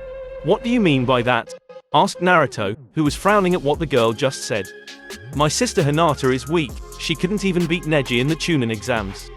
I can even beat her most of the time when we spar. I don't know how someone so weak and kind can even hope to do anything in life," said Hanabi to Naruto's displeasure. You think that Hinata is weak because she is kind and doesn't fight you at her best. She loses to you most likely because she is afraid to hurt her own sister, because that is what family is supposed to do. Not belittle family and try to make them feel like trash because they are kind. Hinata is the kindest and strongest person that I know. A lot has happened in her life and still she gets up and continues despite what everyone thinks, said Naruto in anger. Humph, kindness is just a weakness that shouldn't belong in the clan at all, said Hanabi in anger. I heard good things about you from Konohamaru. I guess he is mistaken. He called you brave and really nice. I guess you're nothing but a selfish little girl that would sooner cast her sister into the streets if it meant becoming head of the clan, said Naruto as he turned away from the fuming Hanabi, but she just turned and walked out of the room. A minute later, Hinata finally came in and caused Naruto's jaw to drop in shock. She was wearing a lavender sundress that went down to her knees, and somehow her hair had even grown longer in just one day, and now it went down to her shoulders. He figured that it must have been some jutsu that she knew. She was also blushing heavily, to which Naruto just laughed. Hello Hinata, are you ready for tonight? Questioned Naruto as he stood up. Why yes, I am Naruto. Thanks for inviting me out to tonight, stuttered her extremely nervous Hinata. Good, now Hinata, you don't have to be so nervous around me. Besides, you're much cuter when you act like yourself and don't stutter, said Naruto kindly. Hinata managed to control her stutter for a bit and said, Sorry Naruto, I will try my best not to stutter. No more stuttering, it is freaking annoying to write. Good, now let's go out. I have already set up a nice place to eat for tonight, said Naruto as he followed Hinata out of the door. As the two walked the streets with Naruto slightly ahead, leading them closer to the Hokage Mountain, Hinata was still trying to come to grips with what had just happened over the past 2 days. It went from her crush not even noticing her to him asking her father for permission to go on a date in just a day. Naruto, where are we going? Asked Hinata softly. Well, I have a spot up on the Hokage's mountain that I thought you would enjoy. I usually go up there whenever I want to be alone, said Naruto as he grew bold and grabbed her hand. At first he was afraid that she would pull back, but he was surprised when she squeezed in response, even though she was able to reassure Naruto that she liked holding his hand. She herself was yelling in her mind how lucky she was to be holding his hand. They soon reached the top of the mountain and Hinata saw the clearing that they were going to. It looked nice, but there wasn't anything else to her disappointment. Seeing the look on her face, Naruto smirked and pulled out a scroll with a seal on it. He unsealed the contents, and to Hinata's surprise, a table with candles on it with 2 seats appeared in a puff of smoke and a full dinner meal, leaving Hinata speechless. Naruto, this is amazing, how did you do this? She asked in awe as she sat down in a chair that Naruto offered her. When I was training I had some clones cook this and some others made sure that everything else was sealed properly. I was able to learn a few seals from Ero Sennin and I just kept practicing. I heard that the Yondava Hokage was a seal expert and I hope to surpass him one day in everything that he was good at, stated Naruto as he passed her some food. Use your imagination to what they are eating. For the next hour the two of them sat there and ate while conversing pleasantly about what they had been doing ever since they were placed on teams. Naruto soon sealed everything up and the two of them found themselves on top of the Yodime's head watching the sunset. Hey Hinata, here I wanted to give you these. I hope you like them, said Naruto as he unsealed the flowers that he got earlier and handed them to surprised and blushing Hinata. Oh my god, does he know what these flowers mean? Does this mean that he actually likes me? Thought Hinata. Naruto, do you know what these flowers mean? She asked nervously. Yeah I do. Once in a while I like to study things that don't exactly pertain to what normal shinobi study. I know it's kind of was all he could get out before Hinata was hugging him with all of her might. Naruto, thank you so much. I don't know what I would do without you in my life. You saved me from that ninja yesterday. If you didn't save me, then I don't know what could have happened to me, cried Hinata as she held onto the surprised Naruto. He wrapped his arms around her and held her for a few minutes until she stopped crying. He cupped her chin and lifted her face and smiled. Hinata, don't worry, I will always be there for you. Remember the first day we met, 7 years ago? I helped you with some bullies and we played for the rest of the day at the playground. Yes I do Naruto, we played for a few weeks, but then you stopped coming and started to chase after Sakura. I was really saddened by this. I thought that you had forgotten about me, said Hinata while she was still in Naruto's arms. Trust me Hinata, I wanted to continue to play with you, but after one of the days the villagers had something to tell me. A bunch of them attacked me and said that if I didn't stop hanging out with you then they would kill you. I couldn't put you in danger because of me even though you were my best friend. So I put on the mask from that day on and started to chase after Sakura. I'm sorry for ever hurting you. Hinata, please will you forgive me? Explained Naruto sadly. Naruto, thank you so much, and I'm sorry if I had been stronger I would have been able to help you.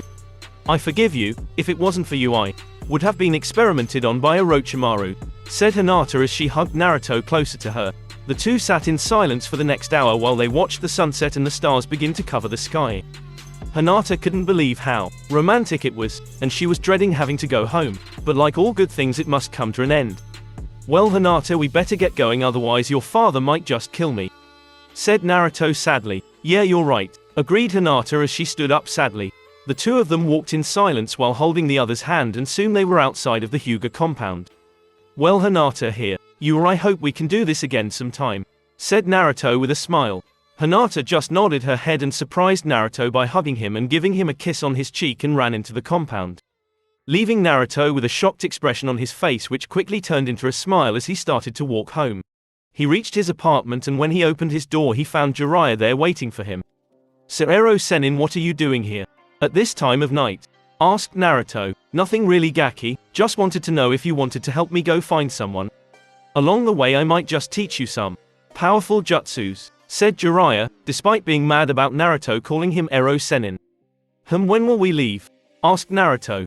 Tomorrow at noon so you can tell all of your friends and that pretty Hyuga girl that you will be gone for a little while, stated Jiraiya with a grin. Wait, you spying on me?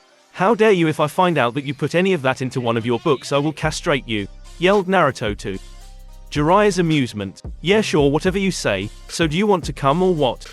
Asked Jiraiya. Fine, but it better be a good jutsu or else Ero Sennin. Now get out of my apartment so I can get some sleep, said Naruto as Jiraiya smirked and jumped out of the room. So we are going to look for the slug Sannin, your former teammate and the soon-to-be 5th Hokage? Questioned Naruto as they left the village gates. That is exactly what we are doing Gaki. So why did you bring Hayate Sensei and me? Well, we won't just find her in a day, so consider this a training trip. Besides, your sensei wants to help you with one of your techniques, stated Jiraiya. Oh, so what will you be helping me with? Asked Naruto. I'm going to be helping you with your dance of the bijou, said Hayate. Oh well, I actually have a plan to make the technique work in the near future. I spent a few hours thinking about it last night, said Naruto. So is that what you were doing this morning Gaki? Working on your new technique before we left, said Jiraiya. Oh, I'm not too sure if that is what he was doing this morning. I mean, he did kinda look red, but he wasn't sweating too much, so it must have been something else, joked Hayate. Maybe it had something to do with the pretty Hyuga girl that he was with last night, suggested Jiraiya with a shut up Ero Sennin, don't blame me that I have a girlfriend now and you don't, said Naruto. So that is what you were doing? You went to go ask her out before we left, you sly fox you, said Jiraiya after brushing Naruto's insult off. So when are you going to introduce me to her? Asked Hayate. When you finally introduce me to Yugao like you said you would sensei. Plus you already met her at the Chunin exams a month ago, when she lost to her jerk of a cousin, Neji, said Naruto. I'll introduce her to you when we get back, okay? I was wondering why you were so mad when that girl was hurt by her cousin. It was pretty weird seeing how mad you were about some person just getting hurt, but now I know why, stated Hayate. Okay, now that you answered why Hayate Sensei came, why did you bring me? Asked Naruto. Think of this as a short training trip. I am going to teach you one of the 4th Hokage's most prized jutsu, the Rasengan. It is one of the jutsu that made him famous in the world, said Jiraiya. Sweet, so when are you going to teach me this jutsu? Asked Naruto. When we reach the town, we need some supplies to learn this attack Naruto, said Jiraiya. Okay, well I guess I can wait a bit, said Naruto. A day later in a village, Naruto was sitting on a bed in the room that Ero Sennin, Hayate, and him had all gotten for the day while the two started to look for any clues that might lead to Tsunade. Naruto himself was spinning the water in a balloon using only his so that he could pop it. Almost, just a little more, mumbled Naruto as he was using his hand to spin the chakra. Pop! Suddenly the balloon popped, spilling water everywhere, but Naruto didn't care as he popped the balloon much faster than Jiraiya did. Finally I knew I could do it better than Ero Sennin, yelled Naruto when suddenly a knocking at the door interrupted him. Who is it? Questioned Naruto, since he knew that Ero Sennin and Hayate wouldn't be back by now. But whoever was at the door didn't answer and decided to knock again continuously. Fine, just hold your horses, said Naruto as he opened the door and was met with a strange sight. For on the other side of the door were two tall men. One had the most stoic face that he had ever seen and the other looked like a shark. So who are you two and why are you at my door? Asked Naruto in an expressionless voice. Naruto Uzumaki, come with us, said the stoic-faced man with black hair and black eyes. Yeah, just let me go get my things, said Naruto with a sweat drop as he closed the door.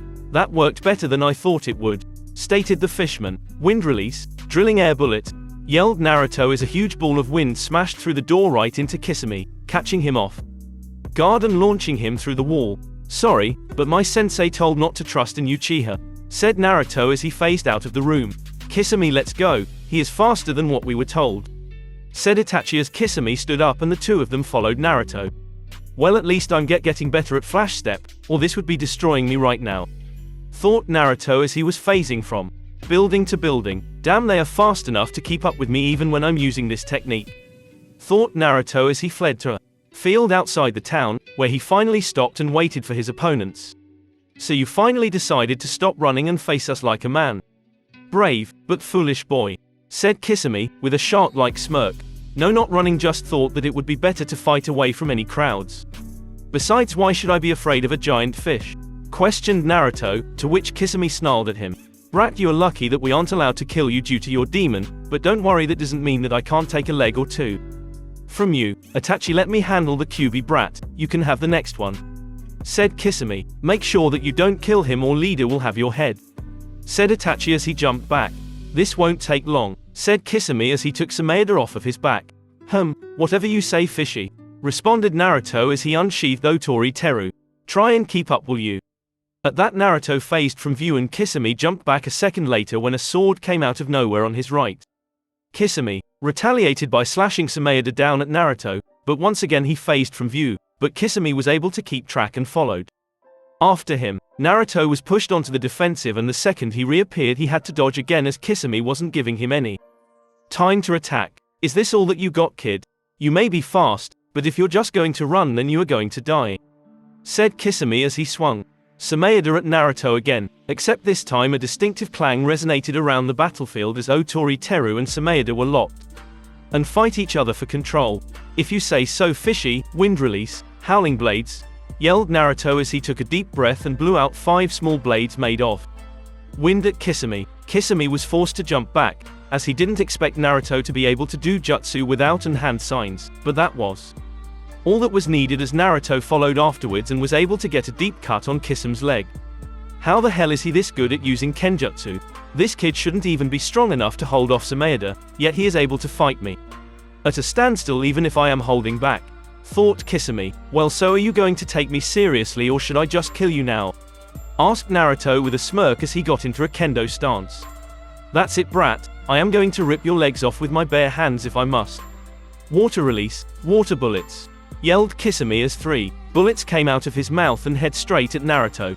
Naruto dodged the first ball and used his sword to cut the other 2 in half, but that was used as a distraction as he was forced to jump to the side as Tsunade came down. However, Kisame used Tsunade as a post to kick Naruto, sending him into a tree, shattering it on impact. Not so confident now, brat, was all Kisame was able to say before a blade of wind came from the forest. Kisame slammed Tsunade into the ground and used it as a shield as the blade slammed against Tsunade. He stood up and looked behind him to see a bunch of trees cut down 6 rows in with a gap that was created by where Tsunade was blocked. But he had no time to contemplate this as once again Naruto was trying to cut him down with Otori Teru. However, the attacks were slower than before as Naruto was now bleeding from the head, where he had hit the tree. Not to mention his torn up clothing and the many small scratches. Kisame then went on the attack once again, and this time Naruto was getting pushed back quickly and each attack came closer to hitting home than the last one. His vision was blurring and Otori Teru was unable to absorb his demon chakra for some reason. Haha, you might as well give up and come with us. You are running out of chakra while I have a near unlimited amount of chakra. You see, I have noticed something about your blade, and that is the fact that you are channeling your demon's chakra into the blade.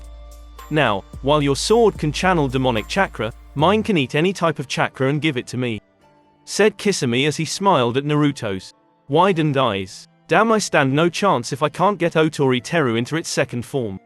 The only chance that I have is if I can find the other form that doesn't rely on my demonic chakra. I'm going to need to last longer so that Ero Sennin or Hayate Sensei can get here," thought Naruto, as he made a shadow clone alongside him. "I guess that I'm going to need to stay back then if I want to defeat you," said Naruto as he and the clone started doing hand signs. "Fire release, great fireball, wind release, great breakthrough," yelled the two Narutos as they launched their attacks that combined in the air to create a giant fireball that was much larger than what Kisame had been expecting. "Water release, great water wall," yelled Kisame as a huge wall of water came from the stream nearby that blocked the fireball but created a huge cloud of steam that covered the entire battlefield. Kisame was at a sort of disadvantage here as he never bothered to learn the silent killing technique like Zabuza. He just liked to go in and shave people to scraps. So when he heard Naruto's voice echo throughout the steam, he cursed under his breath. "How did this brat learn the silent killing technique? He is only a genin," thought Kisame as he held Sumeda in a guard position. "I bet you're wondering where I learned the silent killing technique, Kisame. Let's just say I learned it from a man that was an acquainted to you, but I still respected him, even if he was my enemy for that day," said Naruto through the mist. Damn, he must have fought Zabuza before he died and picked up a few things from him. This could be difficult, but he is injured and is breathing hard, so it shouldn't be too much of an advantage, thought Kisame as he heard a sword come from his right. He brought Sumeda over and clashed with Otori Teru once again, but Naruto once again retreated into the mist. But as soon as he was gone, another attack was made on the other side and Kisame had to jump back to avoid this attack. However, he didn't expect a third attack that came from behind. He jumped again but was unable to avoid the cut that cut deeply into his flesh. Naruto's victory was short-lived as the Kisame that he cut fell into a puddle, revealing that it was a water clone. He then felt the wind around shift, but he was unable to avoid the attack and got hit by a huge water bullet that launched him out of the mist and straight into a boulder, cracking it slightly when he hit. Damn, brat actually thought that he could take the monster of the hidden mist on and win. "Ha, he did better than I expected, but it still wasn't enough," said Kisame as he started walking towards the unconscious blonde, until a fierce battle cry filled the area. He and Itachi looked up expecting an attack against Kisame, but were surprised to see Sasuke Uchiha running straight at Itachi with a Chidori charged up. "Itachi, today is the day that you die. I have lived. So what are you doing here, my foolish little brother?" asked Itachi in an emotionless voice. "I'm going to kill you for killing our clan, Itachi. I will be the strongest out of the two of us," yelled Sasuke as he charged again, but was beaten back a second time. "So you're here to kill me and not to save your teammate and friend?" questioned Itachi. "Get ready, you're about to find out where the rest of this story will be going in the future. I could care less what you are doing with that loser. He is nothing but a weakling and deserves to die for how weak he is. After I kill you, I will enjoy taking over the village and making his life a hell that no one would want to live. I could get the entire to banish him if I wanted to, since they will do whatever I want," said Sasuke as he was barely able to manage a smirk. Itachi narrowed his eyes, but no one was able to see this. Despite what most believed, he loved his village and would never truly hurt the village. In fact, he was a spy for the third Hokage and for Jiraiya, but no one but the two of them knew of this. Jiraiya actually should have been here by now for all that he knew. Now here was his brother declaring the QB container to be weak and not deserving of life at all. He would give his brother one last chance before he would lose all hope. "So be it, brother." Itachi disappeared from Sasuke's sight and reappeared behind Sasuke and delivered a devastating kick to his ribs, causing blood to spit out and him to fly across the clearing. Itachi followed and elbowed him into the ground, hard. Sasuke was barely conscious and looked into the eyes of his brother and was greeted by the sight of his Mangekyo Sharingan and was sent into the Tsukuyomi. In less than a few seconds, Sasuke was screaming his head off and mumbling incoherent things. "Well, I should have expected something like this to happen. It isn't every day a hot young girl comes up to me and offers to buy me some drinks," said Jiraiya as Hayate landed alongside him. Meanwhile, Naruto limped his way over to the Sannin, while Kisame picked himself up and seemed to be bleeding from numerous small cuts. "Kisame, we are leaving now.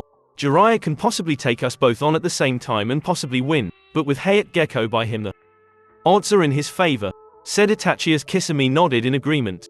"We will meet again, Naruto Uzumaki," stated Itachi before the two missing ninja jumped into the trees. Damn, that fishman can pack hard punch, said Naruto before he fell and passed out, while Otori Teru turned to ash in his grip and blew away. Well, looks like we better get on the move before Tsunade decides to move. We now have an idea where we can find her, we just have to get there before she decides to move again, said Jiraiya as Hayate nodded and picked Naruto up and the two jumped into the trees to continue on to the next town.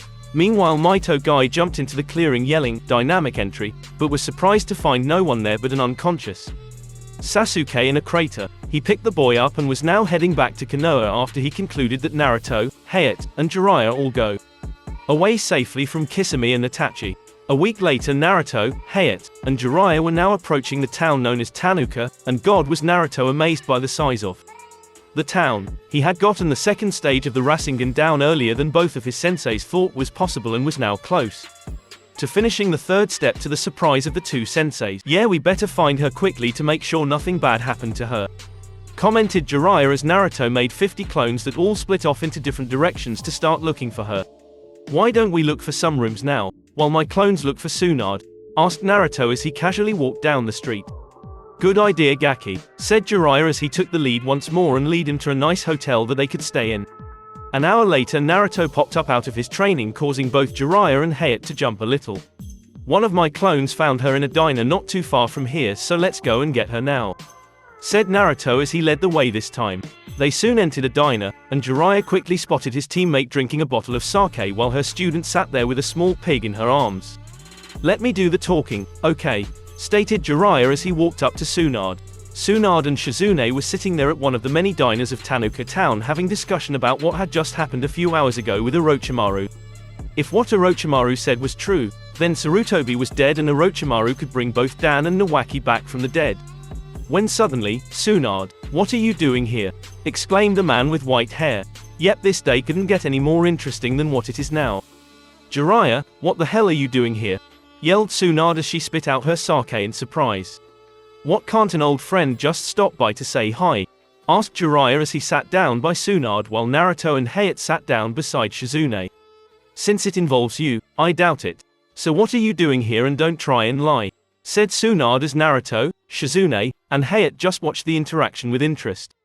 "Fine," Sarutobi said, "don't ever say that about the fourth Hokage in front of me," growled out Naruto. Tsunade looked up and immediately understood what the kid was talking about when she saw the blue eyes, blonde hair, and the whisker marks on his cheeks, but she wasn't going to take anything from this kid despite who he was.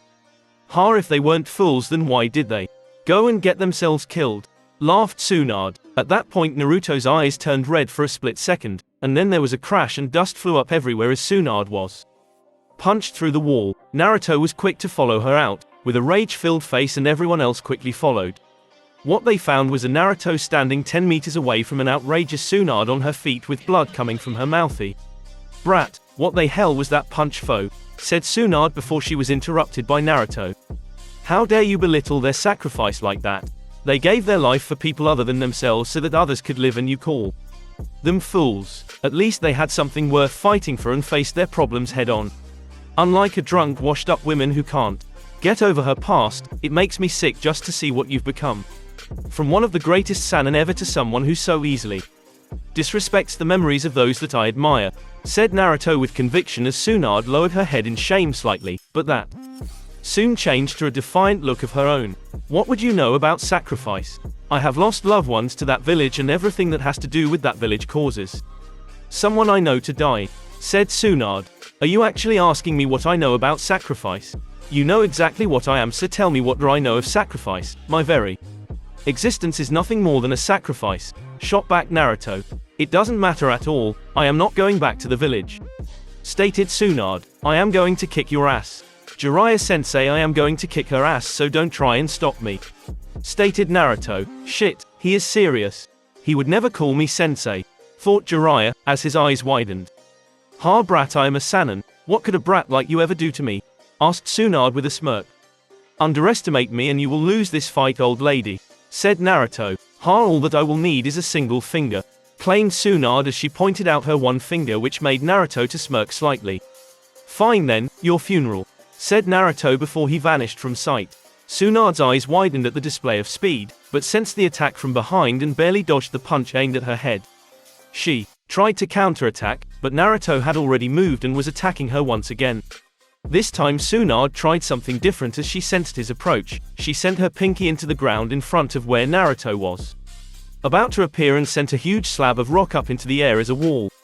Naruto saw the slab of rock and jumped into the air at the last second, landing on the rock before he backflipped off the rock and started to run through hand signs, before calling out, "Wind release, wind dragon." A dragon made of wind came from Naruto's mouth and descended down towards a stunned Tsunade.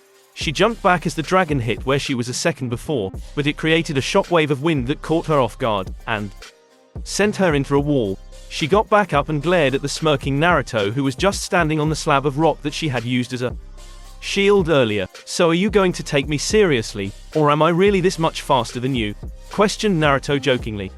"I guess I'm going to have to try against you, but don't get cocky Gaki.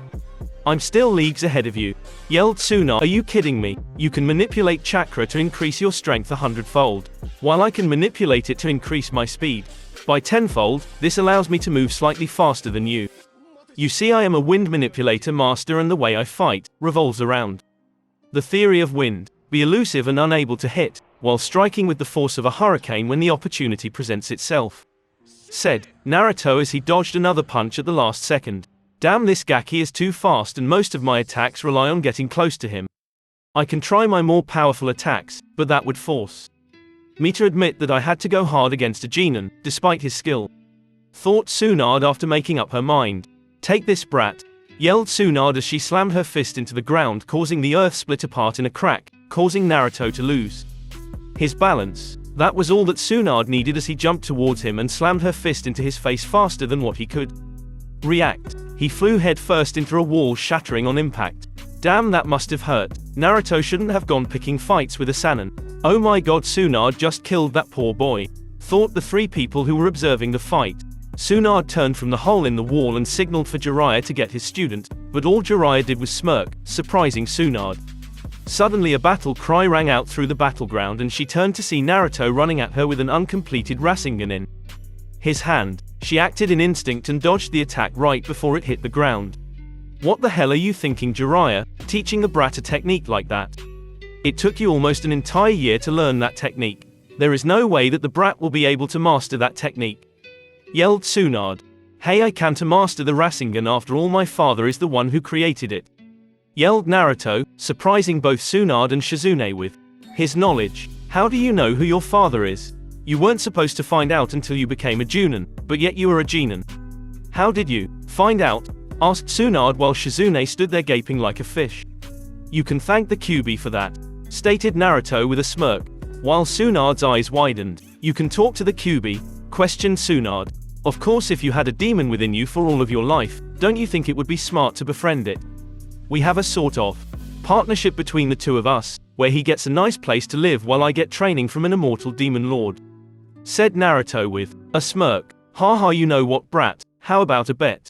If you win, I will come back to Konoha and become the 5th Hokage, but if I win, I get all the money in your pocket and a little extra of an incentive I'll even throw in my grandfather's necklace," said Tsunade. "Fine, I don't care what I will lose, because I never lose, old lady.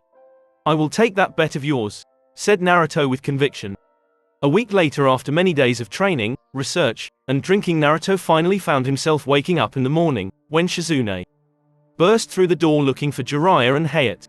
"Jiraiya, we have to find Tsunade. I think that she made a grave mistake," Shizune yelled as she found the two occupants of the room to be Naruto and Hayate, who were immediately on guard. "Shizune, why is Tsunade making a mistake?" asked Hayate. "A week ago, right before you arrived, we were visited by Tsunade's other teammate Orochimaru. He wanted his arms fixed from some sort of damage, and in exchange he would bring back Dan and Nawaki," she explained. "That explains why she— Well, how are you doing, Jiraiya? You will need to fight Orochimaru, and we would need to know who else to expect if we go fight him," stated Hayate as he got his katana ready. "Well, there was Orochimaru, then there were 2 others that were probably around Junin level, but one of them seemed sick.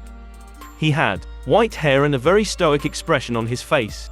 The other had grayish hair and a pair of glasses on his face," said Shizune. "The bastard that tried to take Hinata is here now," yelled Naruto in surprise. "Hinata?" asked Shizune in confusion. "The Gaki's girlfriend that happens to be the heir to the Hyuga clan." She was captured by this ninja during the invasion, but Naruto was able to rescue her before they got back to Orochimaru. Explained Jiraiya. He is mine and only mine. Hayate and Shizune can go and fight Orochimaru's dog, Kabuto, since he is stronger than Kimimaro. Said Naruto, to which he got a nod from Jiraiya. Well then let's get on our way so that we can help Tsunade. Said Hayate as he grabbed Jiraiya to help him until they got to the battle. A little while later, after Tsunade had tried to poison Orochimaru, only to be stopped by Kabuto at the last second, was breathing quite heavily. She was unable to land a single hit against the elusive snake no matter how hard she tried. I should have asked the brat how he did that flash step technique after we made the bet. Orochimaru wouldn't be getting away if I was even twice as fast as I am now. Thought Tsunade. Kakuku Tsunade, you have gotten slower since last time we fought. I guess always being on the move over these past years have gotten you lazy. Said Orochimaru jokingly. You're lucky that your newest toys decided to help when they did, or you would already be dead. Growled out Tsunade. I doubt that. Kabuto, why don't memories of her loved ones covered in their own blood flashed through her mind as she began to shake in horror at what had happened.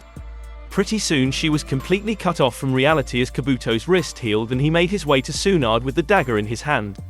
The greatest medic this world has ever seen defeated by nothing more than the sight of blood.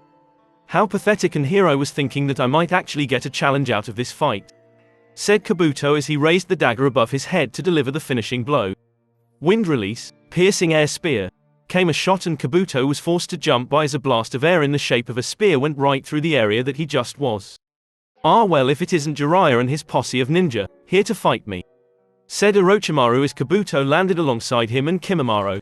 Orochimaru, you bastard. I am going to make you pay for what you did to Sensei. Shouted Jiraiya. Is that so, Jiraiya? I don't think that Adobe like you could defeat me. Said Orochimaru with a smirk. Everyone remember who you got. Naruto, I expect you to do your best, like your father. Said Jiraiya as he leapt at Orochimaru to start their fight. Naruto nodded before he locked eyes with Kimimaro, and the two nodded in some unspoken agreement that they would fight once more. They leapt to the side away from the last three ninjas still left. So I get two Junin to myself. Don't you think that it is a little unfair to be fighting 2 against 1 against nothing more than a Genin? Shouldn't one of you be helping Naruto in his fight against Kimimaro? Asked Kabuto politely for some reason. Naruto can handle himself, and you Kabuto are under arrest for betraying Konoha in the invasion and siding with a traitor. Said Hayate, which made Kabuto grin a bit more. Naruto Uzumaki, we meet again, and this time without anyone to get in the way again. I have been looking forward to this fight for some time now. Said Kimimaro, I've been looking forward to this myself, Kimimaro. Last time we were both weakened, but this time we can fight at full strength. Replied Naruto. Then show me how much stronger you have gotten. Said Kimimaro as a bone grew out of his wrist into the size of a slightly longer katana. Gladly, rise from the eternal ashes. Otori Teru. Shouted Naruto as a cloud of dark ashes came from the ground and engulfed him. Before Kimimaro's eyes, Naruto finally stepped from the cloud to be covered in his black armor and the crimson and black blade, Otori Teru in his hands ready to fight. Cue music, front line by pillar. The two looked at each other for a little while, but then suddenly Kimimaro charged towards Naruto wanting to kill him quickly, but Naruto raised his sword and swung it, sending a wave of crimson energy at Kimimaro. Kimimaro jumped over the blade of energy as it hit a wall behind him. He continued on and slashed at Naruto, who blocked it with Otori Teru. The two of them started a series of attacks and counter-attacks. It didn't even seem as if the two of them were even trying to defend themselves, as each block turned into an attack. Sparks flew as the two fought using only swords, and no jutsu, since this was a fight to see who was better than the other at using a blade. Suddenly an opening showed in Naruto's defense and Kimimaro shot forward to deliver the first strike, but left an opening himself. And the two delivered strikes to each other around the shoulders. Both attacks barely did anything as Kyuubi's chakra quickly healed the wound, and Kimimaro's bones quickly sealed the wound. Both jumped back and to think over what they needed to do in the next series of attacks.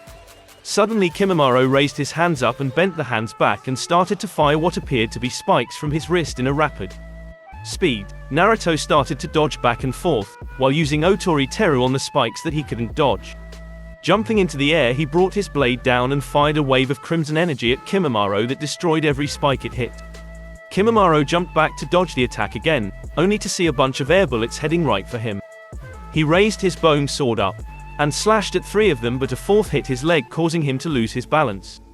Naruto capitalized on this and launched a series of strikes at the off-balance Kimimaro.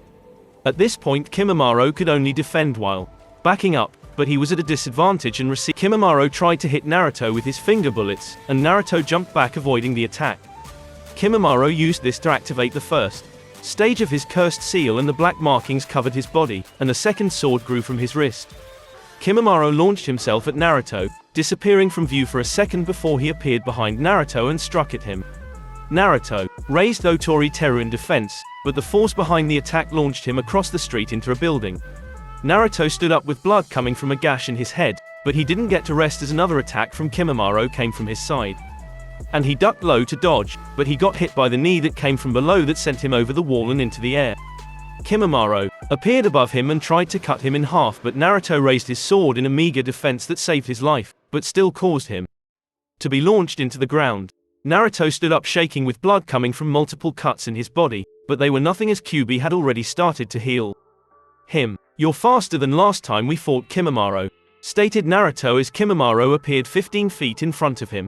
"Last time we fought, I was in a weaker condition, but Kabuto was able to stave off the effects of that condition for a little while," stated Kimimaro. "Cue new song, Breathe Into Me by Red." "Well, that's too bad, but I'm still faster," stated Naruto before he disappeared from view using Flash Step. Kimimaro bent back as Otori Teru nearly cut his throat before he had reacted. At this point the two were jumping from wall to wall, slashing at each other at speeds most people would be unable to follow in the least. Sparks flew throughout the battlefield, appearing right after the one before. This continued for a good few minutes as the two swordsmen Yes, it is a pity Uzumaki, but as long as Orochimaru is used for me I will fight and die for him," responded Kimimaro. "I don't get it. Why would you willingly give your life for someone who just uses you for their own selfish goals? I knew someone just like you before, Kimimaro. He taught me what it truly means to be powerful.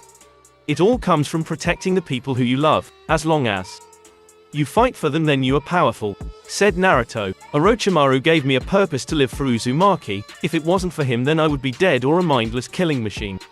When he found me, I was a savage and he cured me of my bloodlust. Then when I got sick, he dedicated years to finding me a cure, so I will fight for him until I am no longer useful in his eyes," responded Kimimaro. "It's a pity that someone like you serves for a monster like Orochimaru," said Naruto. "A monster in your opinion? Now let us finish this battle once and for all," said Kimimaro as the second stage of the curse seal started to change his appearance, and his two-boned sword started glowing dark purple with energy. "Let's reap upon the eternal ashes, Otori Teru," shouted Naruto as his blade glowed a bright crimson as it changed into the appearance of a scythe. Naruto's hair changed a bit too as his hair got crimson highlights and grew wilder as his face drawn a bloodthirsty grin. "Come at me, Kimimaro, and let Otori Teru taste your blood once more," he yelled. The two warriors charged at each other with both having their weapons glowing with power. They swung and the two weapons collided, creating an explosion of purple and crimson energy where they met. The two flew backwards from each other, hitting the walls that they had just been standing on previously. Both got to their feet and started striking at the other, intent on defeating the other, and soon they were both covered in deep cuts and bleeding heavily. Both jumped back and got ready to unleash powerful attacks at the other opponent. With both of their weapons glowing once more, they started to swing, but at the last second Kabuto and Hayate landed between the Kabuto and Hayate both saw the attack coming and jumped back, but both were hit by the shockwave of the attack and were sent flying away from the attack. Naruto raised his sword up, as it changed back to normal after he launched all that energy into the last attack, to put up a meager defense against the attack. The attack collided with Naruto and his sword and it exploded, causing him to scream out in pain from the powerful blast. He flew from the explosion covered in burns and deep cuts covering most of his body, and landed right alongside the still stunned Tsunade. Kimimaro himself had used up the last of his energy and was now in his original form, looking pretty weak and bruised up himself. He started to limp towards the unconscious Naruto, intent on finishing the fight. However, Kabuto was now standing over the two Konoha shinobi, contemplating on who to kill first. Might as well kill the Sannin as the brat seems to be passed out, thought Kabuto as he raised the dagger in his hand once more. Intent on killing Tsunade, Hayate was trying to make it over in time to stop it, and Shizune was unconscious a few meters away herself.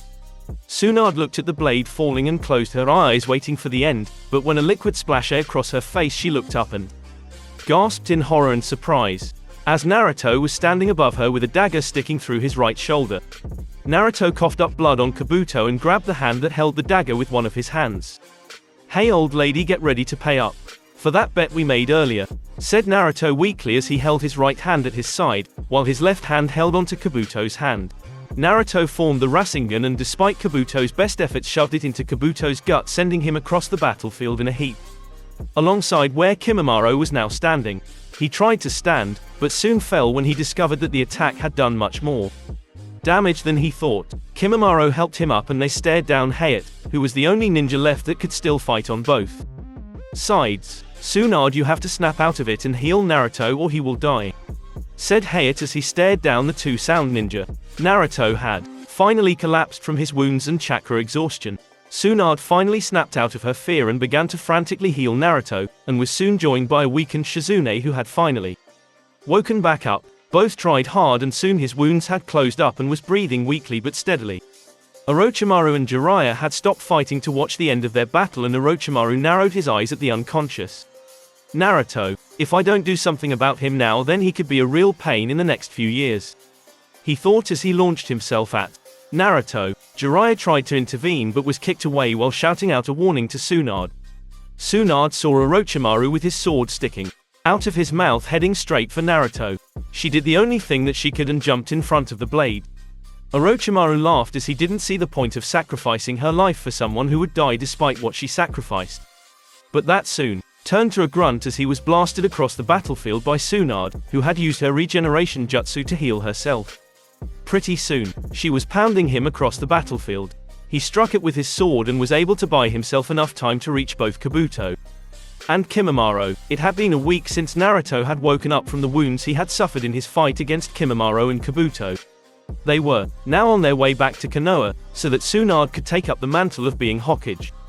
It was during this week that Naruto had finally learned to talk to his sword on his own terms instead of waiting for it to call him into his plane of existence. Otori Teru looked like a full-grown man wearing a torn-up black cloak that hid his entire body from view. His eyes were black and his hair was blonde with orange and crimson highlights going through it. His face was rough, but friendly looking. He had used this as a way to train at night while he was sleeping. Otori Teru had been helping him ever since to help train up his swordsmanship, and to reach the next stage of his transformation. He learned that next stage would consist of his spiritual energy, instead of focusing on the demonic energy of the Kyuubi. Let's just say that he learned a lot lately from his blade. The next phase of his transformation was coming on slowly, but he was able to maintain it for about 1 minute before he got exhausted. But he theorized that it would be enough to take out most enemies in that amount of time. Kyuubi and Otori Teru both were amazed by how quickly he took to learning the spiritual energy of the blade, and believed that he would master the next phase in no time at all. "Sagaki ready to be back at the village?" asked Jiraiya, breaking Naruto from his thoughts. "You have no idea, Ero Sennin, I just can't wait to see my Hime," said Naruto, which made Shizune and Tsunade smile at the boys' sweetness. After the recovery, Naruto apologized to Tsunade about the comments that he made, and she quickly apologized herself and the two quickly got along. Tsunade told him all about his mother since she had trained Kushina, like Jiraiya trained Minato. In return, he told her about how his life was and about Hinata most of the time. Shizune and Naruto quickly bonded and soon acted like they were brother and sister. The two also exchanged stories about their adventures, and even showed each other a few jutsu that could help the other in turn. "Well Gaki, we should be back at the village any minute now, and then you can go see your little girlfriend," said Jiraiya. "As long as you don't spy on me for any of your future books, you pervert," responded Naruto. "Jiraiya, you spied on him and his girlfriend?" asked Tsunade silently, which put Jiraiya on edge at the tone of her voice. Well you see, I was just trying to make sure that the Gaki didn't do anything perverted." "You know said Jiraiya, before he was sent flying across the village thanks to a kick delivered by an angry Tsunade. "Well, I guess you know where the Hokage Tower is, Bar-chan, so I will see you later," said Naruto before he disappeared using his flash step. "I am going to start using honorifics for some characters, correct me if I make mistakes." "Dang brat for calling me that I should beat him to within an inch of his life," said Tsunade before she turned and started towards the tower with Shizune bringing up the rear. Naruto had finally made it across town using his flash step, to which he was close to mastering now that he used it as much as he possibly could. He was now standing outside the walls of the Hyuga compound walking up to it so that he could see Hinata. However, before he reached the gates to ask the guards if he could see Hinata, the gates suddenly opened with a shout of, "Naruto-kun," and suddenly he was tackled to the ground by a familiar girl with lavender-smelling hair.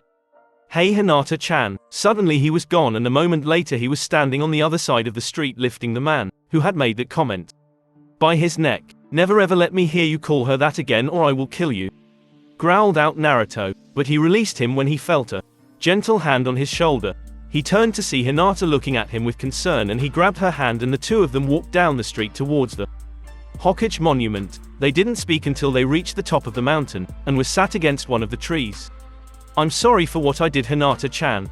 I wish you hadn't seen that side of me, but when I heard what that man called you I couldn't take it," said Naruto sadly. "It's okay Naruto-kun, this village doesn't deserve for someone like you to defend each and every day," said Hinata with sadness as she held his hand and waited for Naruto to realize what she had just revealed.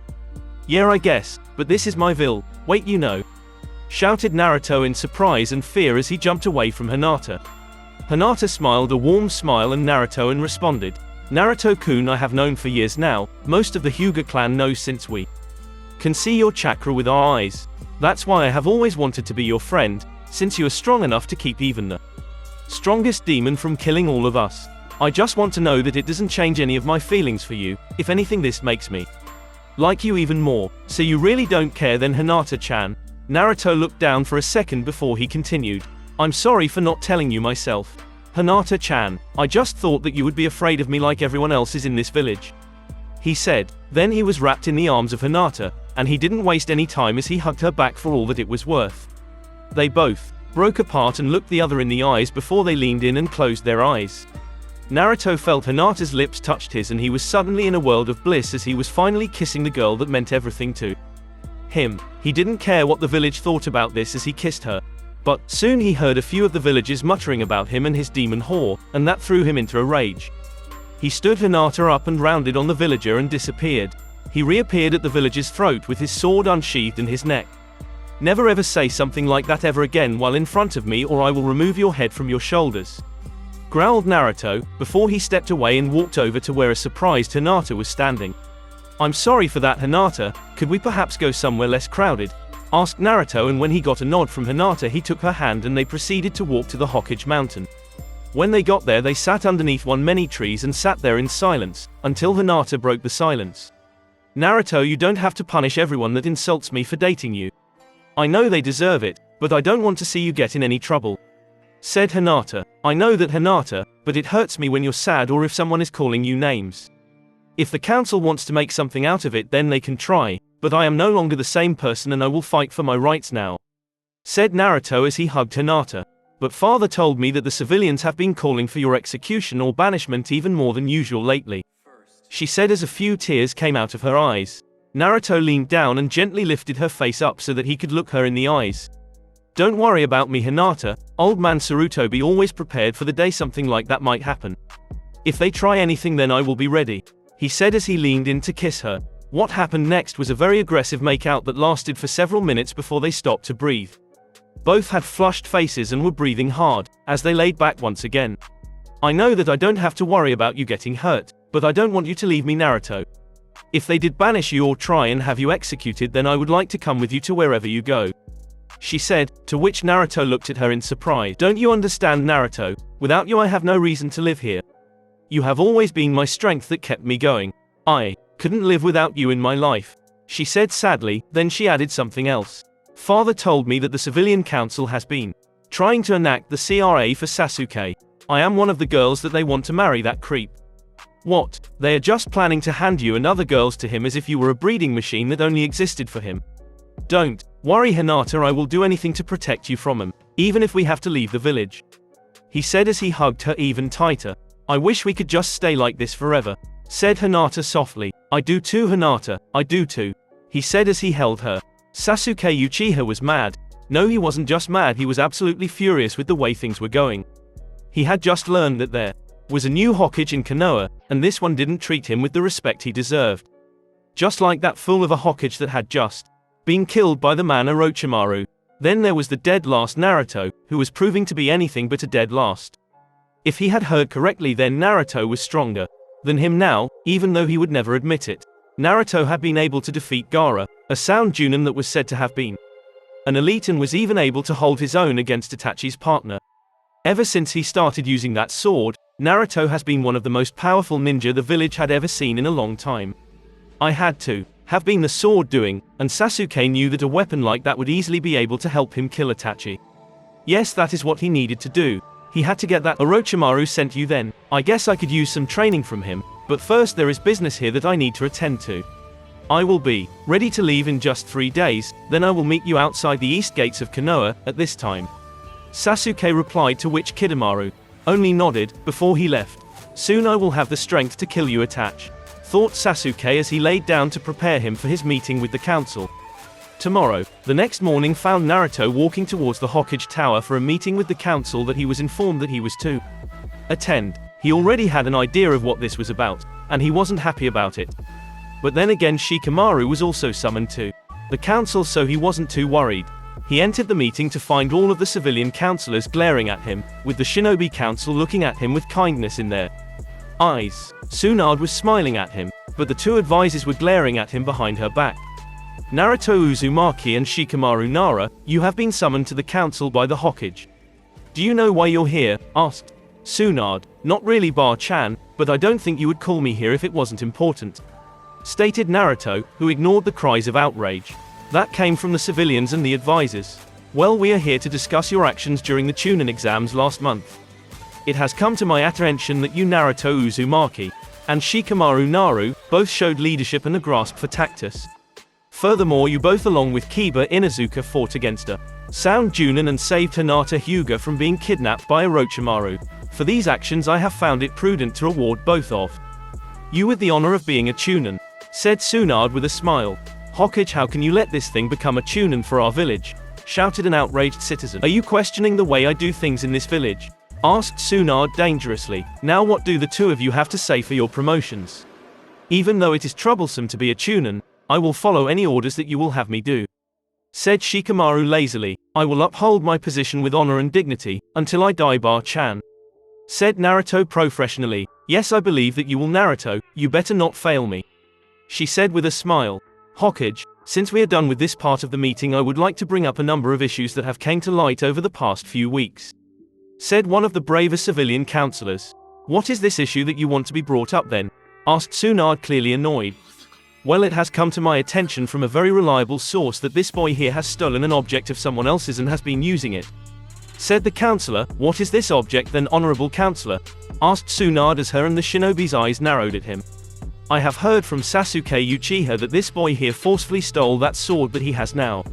I say that we make the Debrat give it back to Sasuke, said the councillor. So you believe that the arrogant prick of an Uchiha actually owned this sword at one time and that I stole it from him? You people are so in love with Sasuke, yelled Naruto. Watch what you say, brat, or we will have you killed here for your words, yelled one of the other councillors. You have no right at all to call for my execution. Only the Hokage can order an execution, so stop acting all powerful. Plus, I received this sword from my summons after I passed their test. It is a part of my soul and can be used by no one else, said Naruto. That is a lie. The Uchiha can use any blade that is in this world or the next. Now we want you to give the sword back to its proper master, yelled the councillor. No, he will not. That sword belongs. Yes, we would like to talk about the rebuilding of the Uchiha clan under the CIA. I am proposing that we give him at least 3 wives that are all strong so that the clan will flourish in the years to come, said one of the councillors.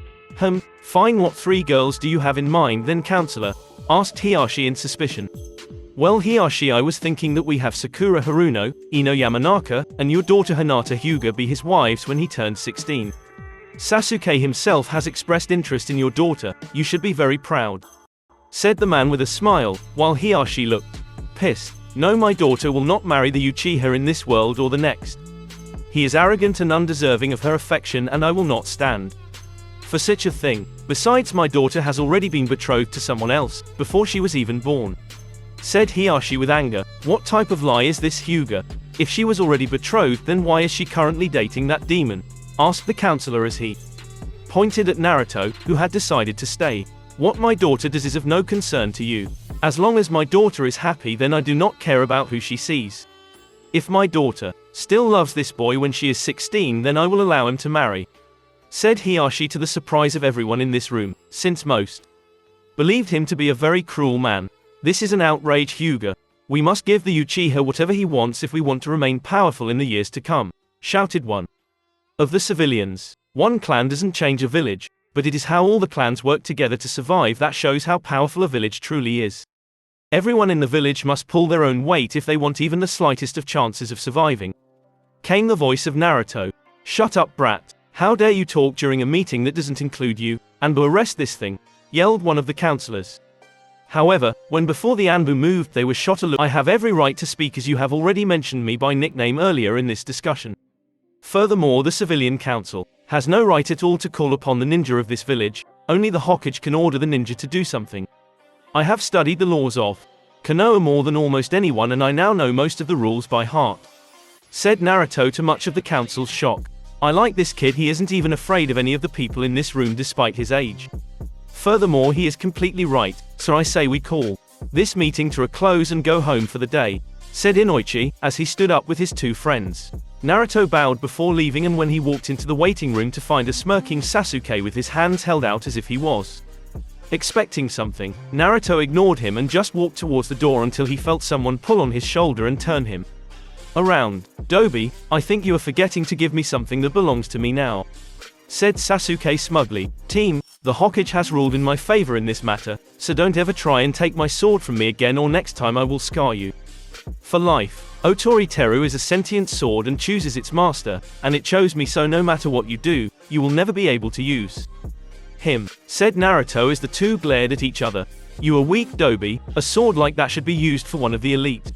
I could use that sword to kill my brother and become the most powerful ninja in the world while you will just die, said Sasuke in anger. Whatever, I'm leaving here, team. Go pick on someone weaker than you, since I know that that is the only way for you to get it up, said Naruto calmly as he was about to exit the room, but stopped short when he heard Sasuke's next phrase. Maybe I might just go and meet my wife to be, Hinata. I will enjoy making her scream and cry when I'm with her, said Sasuke with a smirk on his face. Sasuke, if you ever lay a hand on her I will kill you. Besides, Hiyashi has already stated that he will not allow his daughter to marry some prick like you, and has already given. Naruto and Hinata spent the next 3 days hanging out, all of them time, and some training, as Hinata wanted to be able to protect herself better. They had already started to develop a better Juuken stance for her that utilized her flexibility with her water infinity. At first it took a while for her to go all out against Naruto, but the second she stopped holding back she started to grow in leaps and bounds. Naruto had even showed her a few water jutsu that he learned that would be able to help her in the future. She was much stronger than she was before, and was even able to defeat her sister easily, but also gave Neji a very close fight in one of their spars.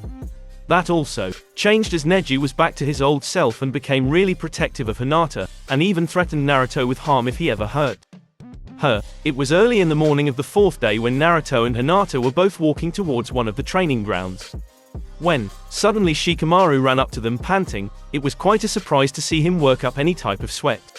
Naruto, the Hokage wants us at her office right now. She says that she has a high-ranking mission that she needs us for, shouted Shikamaru as ran past them. Damn, it must be important or he wouldn't be running like that. Sorry, Hinata, I will need to see you later, he said as he kissed her cheek, and ran off behind Shikamaru. It took them less than a minute to reach the Hokage. Hokage-sama, what do you need of Naruto and me? Questioned Shikamaru. We have a shinobi in our ranks who has left the village to go to Orochimaru. I need you two to take a team and bring him back to Konoha at all cost, she said. It's Sasuke, isn't it? He got that strange mark from Orochimaru and has been acting even worse lately, said Naruto. Yes, unfortunately we cannot allow Orochimaru to get his hands on the Sharingan, and we still need it. You two will choose 3 others to accompany you on this mission.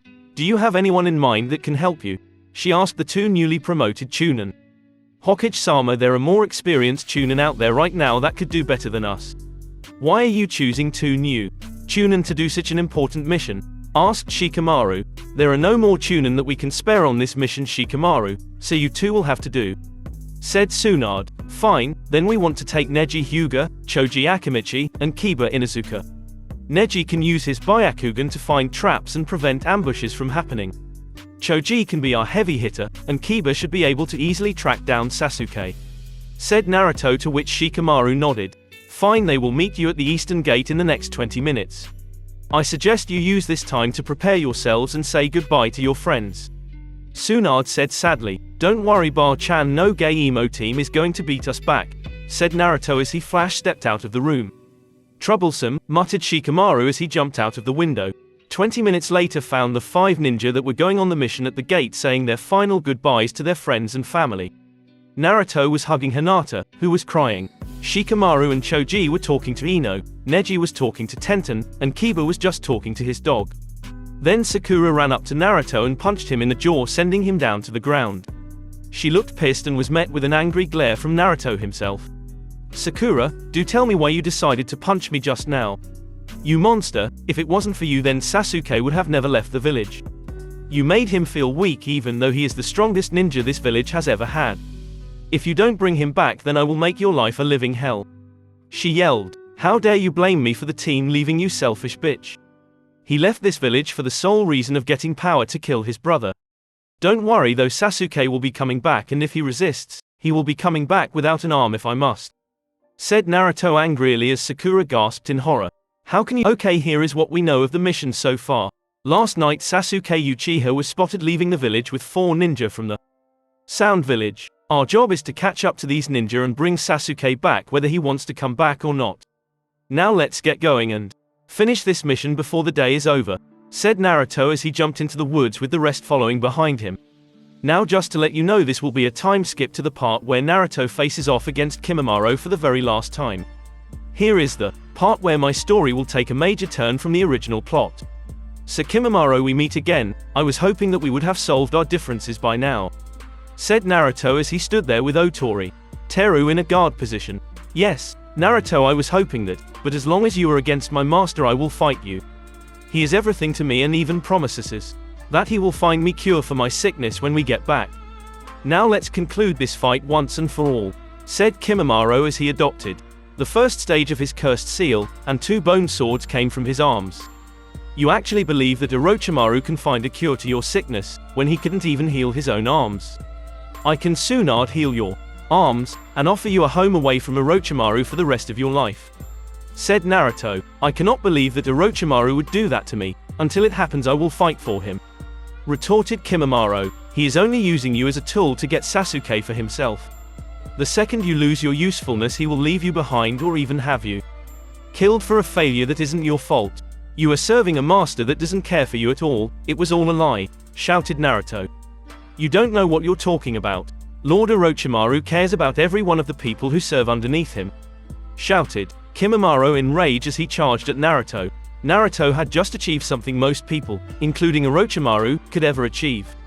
He had just made Kimimaro doubt his master and attack in a blind rage. Naruto easily dodged each and every attack that was sent at him by this rage-induced Kimimaro. The attacks were easily read and countered by Naruto, and soon Kimimaro was covered in deep cuts courtesy of Otori Teru. Kimimaro, I used to know someone just like you. He served his master faithfully and gave his life for his master. However, his master still died that day, and in his final breaths he told us that he wished he had never treated his servant the way he did, but rather as a son.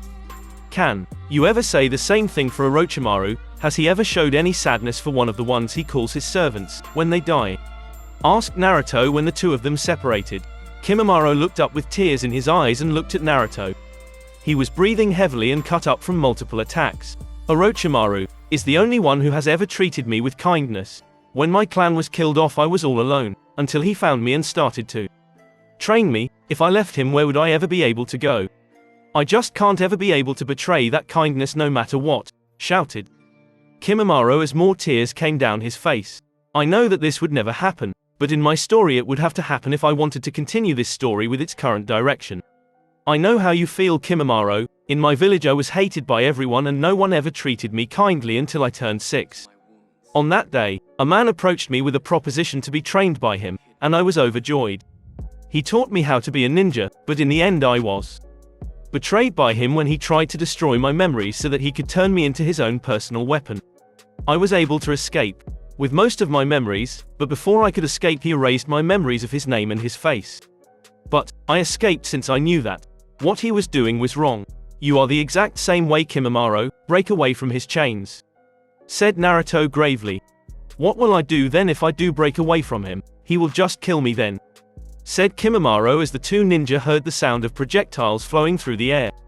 They jumped back closer to each other and saw that there was a team of 3 sound Junin facing them. The middle one was the tallest with black hair, and had a large sword strapped to his back. The other 2 had masks covering everything but their eyes. Kimimaro, I'm sorry to say this, but Orochimaru gave us orders to eliminate you on this mission. It has come to his attention that you are getting too strong for your own good, and he didn't feel like waiting for his poison to finish you off, said the leader. What do you mean poison? Kimimaro shouted in confusion. Oh my, I don't think we were supposed to tell you that information. Oh well, I guess it doesn't hurt since you and that genin will be dead in a few minutes. You see, Orochimaru has been mad lately at your recent failures, like failing to grab the Hyuga and nearly losing in your fight last week. So he decided to poison the day after the invasion. You see, he had actually been able to cure you, but since you failed to grab the Hyuga, then he decided that you didn't deserve to live, said the tall man. I'm sorry Kimimaro, this isn't the way I wanted to prove my point, said Naruto as he put his sword back into his guard position. Don't be Naruto, it seems like you were right and I was wrong. Is there any chance that I could join the Leaf against Orochimaru? Asked Kimimaro as he made 2 more swords. It seems like you still have some fight left in you, Kimimaro. You 2 take the genin and come and help me with the traitor, said the leader before he leapt at Kimimaro. Be careful Naruto, those 2 work well together, one is good close range and the other has some powerful long range attacks, said Kimimaro, before he jumped off to engage the leader. Why do we have to fight the genin? This should take absolutely no time at all, said the one with a sword drawn. Don't worry about it, I heard this one can put up quite a bit of fight. Haven't you heard about the blonde Konoha genin that can hold his own against Junin? Said the other that had senbon needles. I don't know where you get your information, but I have been promoted to Chunin, so, said Naruto as he raised his sword. So the brat likes to use swords. I got this, support me if I you get to have all of the fun, just kill the brat quickly, said the shorter one. Are we going to fight or are the 2 of you just going to talk? Said Naruto as he dodged a quick slash from the taller one. I'm going to kill you now, said the taller one as he continued to swing at Naruto, who was blocking all of the attacks easily. He saw an opening after a minute of blocking and knocked the man's blade aside, giving him access to the man's neck and a killing blow. Before he could finish the strike though, a series of senbon launched at him, forcing him to dodge back. Dang, that was close. I guess we will actually have to work together to kill him, said the one with a sword. You can try, said Naruto as he disappeared in a flash and showed up behind the ninja with the senbon and slashed him across the back. I should let you know now that I was holding back against you, said Naruto as the ninja fell to the ground. Damn, how did you get over there? Yelled the man with the sword. I can multiply my speed by 10 using a special technique. Now it is about time you die and I go capture a traitor, said Naruto as he disappeared again to above the man. He swung down and a blade of wind flew from the blade and cut the ninja in half while he was still stunned about Naruto disappearing. That wasn't too hard. I guess the intensive training that QB has been putting me through lately is starting to truly pay off, said Naruto as Kimimaro showed up again. It seems low, Orochimaru believed me to be weaker than I actually am, said Kimimaro. He probably believed that we would both be near death or he would have sent more, said Naruto, before he turned his head to the direction where he had just heard shouting. Naruto, it seems the flames of youth flow brightly in you, shouted Lee as he made it over to where Naruto and Kimimaro were still standing. Lee, what are you doing here? Shouldn't you be resting after your surgery? Asked Naruto in confusion. I was, but I feel much better now, so the Hokage said. Well, Gaara actually apologized to me about the whole crushing me thing, and that guy there doesn't look like he wants to fight right now, said Lee as he flashed one of his smiles. Well, okay then, Lee, I need you to do something. Kimimaro here was poisoned and betrayed by Orochimaru. He has given his support to the Leaf. I need you to take him back to Tsunade and tell her that he was betrayed and is now loyal to us. Tell Shikamaru and Kiba, since they have fought him before and know who he is, said Naruto, to which Lee nodded and turned to Kimimaro. What about you, Naruto? Can you retrieve your comrade? There is no doubt in my mind that there are more Junin with your comrade now, said Kimimaro. Don't worry about me, I unlocked a new level of power that far surpasses my other form. I should be able to get him back, said Naruto, as he got up and flash stepped to make up for lost time. So we are going back to Leaf now then? Asked Kimimaro as Lee shouted an affirmative. Naruto flashed through the trees faster than most people could ever hope to achieve. He knew that Sasuke was tired from being carried in that barrel, but if there was sound Junin helping Sasuke, then they would be carrying him. Finally he reached the bottom of the Valley of the End, and the two massive statues of Madara and the first Hokage. It was here that he saw 5 sound Junin on top of Madara's head with Sasuke in the middle of them. "Sasuke, what the hell are you doing? Siding with the Sound Village is treason," shouted Naruto as he landed on the first Hokage's head. The Sound Ninja moved aside so that he could talk to Naruto face to face. Did they actually send such a piece of trash to bring back me, an elite? I was expecting a full team of Junins, not some crappy Genin that can't even make a Bunshin," said Sasuke as a few of the Junin smile. "You can try, or are you forgetting that there are also 6 Junin level ninja here?" asked Sasuke with arrogance. "All that I see are a bunch of Junin that barely passed their exams and got assigned to a mission to escort a Genin with an ego the 6 of Uranus," said Naruto with a bored expression on his face which seemed to anger the other ninja even further. "I am going to enjoy ripping out that brat's throat," said the ninja on the far right. He was a huge hulking man and had metal claws attached to his wrists. The next to his left was a woman with brown hair and a fairly short stature. She was armed to the teeth with kunai, shuriken, and senbon. The one at the center looked like the biggest threat as he had a ninjutsu strapped to his back and seemed to have the kanji for earth tattooed to his forehead. He had a calculating look in his eyes. The other two looked extremely similar and were most likely twins. They both had black hair. One had a massive sword and the other had a massive battle axe the size of Naruto himself. "You scum won't even be able to touch me," shouted Naruto. "You brat, I am going to rip you apart," shouted the man with the massive sword as he leaped across the canyon at Naruto with his sword raised high ready to crush Naruto. "Wind release, drilling air bullet," shouted Naruto as he shot a ball of compressed air at the man who was in the air. It hit dead on and exploded in mid-air, sending the man crashing back to his friends group. "Let's go wild," yelled Naruto before he disappeared from view. He arrived in the air in a flash of life as he swung Otori Teru down, creating a sharp blade of wind that forced the group of ninja to separate. The leader made huge pillars of rock come from the face of Madara, forcing Naruto to use one as a platform to jump to the one with the massive sword, who was still holding his chest. The one with the battle axe saw Naruto coming and swung his axe, but he slid underneath the blade and cut the man with the sword head off. This time the girl started to throw senbon at him, but he quickly dodged them using the flash step and started after her to remove her as a threat. Suddenly the large man with the metal claws blocked him off and started to attack him. Then the leader came up and used his ninjutsu to help. They both broke off from their attack at the same time when the man with the battle axe came down, smashing it into Naruto's blade, causing dust to rise up from the crater. When the dust cleared, they saw Naruto in a small crater blocking the massive axe with his sword. Sasuke used this time to launch a few fireballs at Naruto, who ducked under the axe and used its falling momentum as a shield from the fireballs. Naruto flashed away from the center of the group and appeared on one of the feet of the first Hokage. "Well, congrats on beating me with my sword being unsealed, but don't worry, I have something new planned for this battle," said Naruto as he pointed his sword at the group of ninja. "Now watch as I show you the final form of Otori Teru. Fly to the 4 corners of the world, Otori Teru," he yelled as tornado formed around him, blocking him from view. Suddenly the tornado exploded, sending a shockwave of energy across the valley. When they regained sight of Naruto, they saw that he was different. He now wore white robes that had azure color trims on the edge. His sword was all black still, but instead of having a crimson hue, he now had an azure hue to it.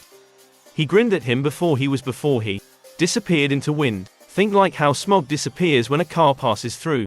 "What the hell happened to that brat?" shouted the man with the claws.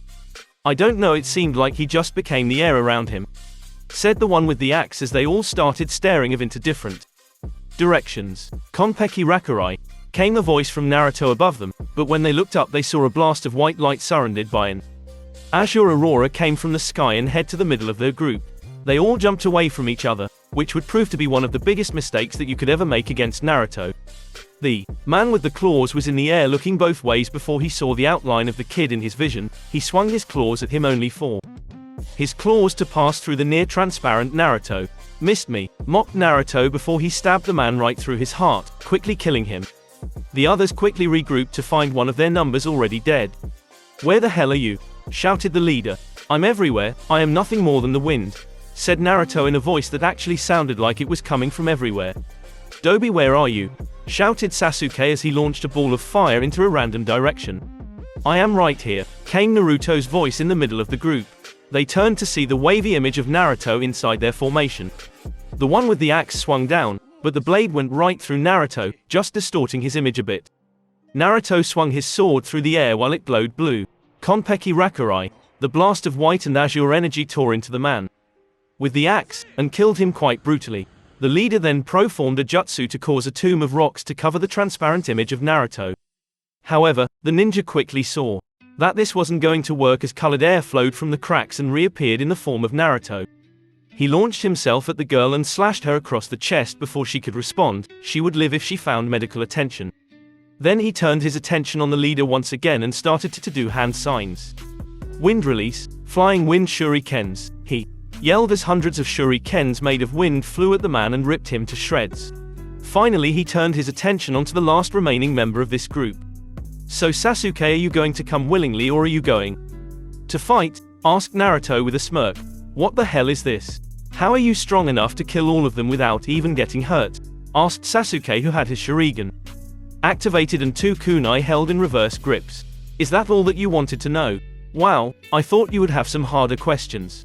Well, I guess you Uchiha aren't very smart. Good at fighting, yes, just not good at thinking.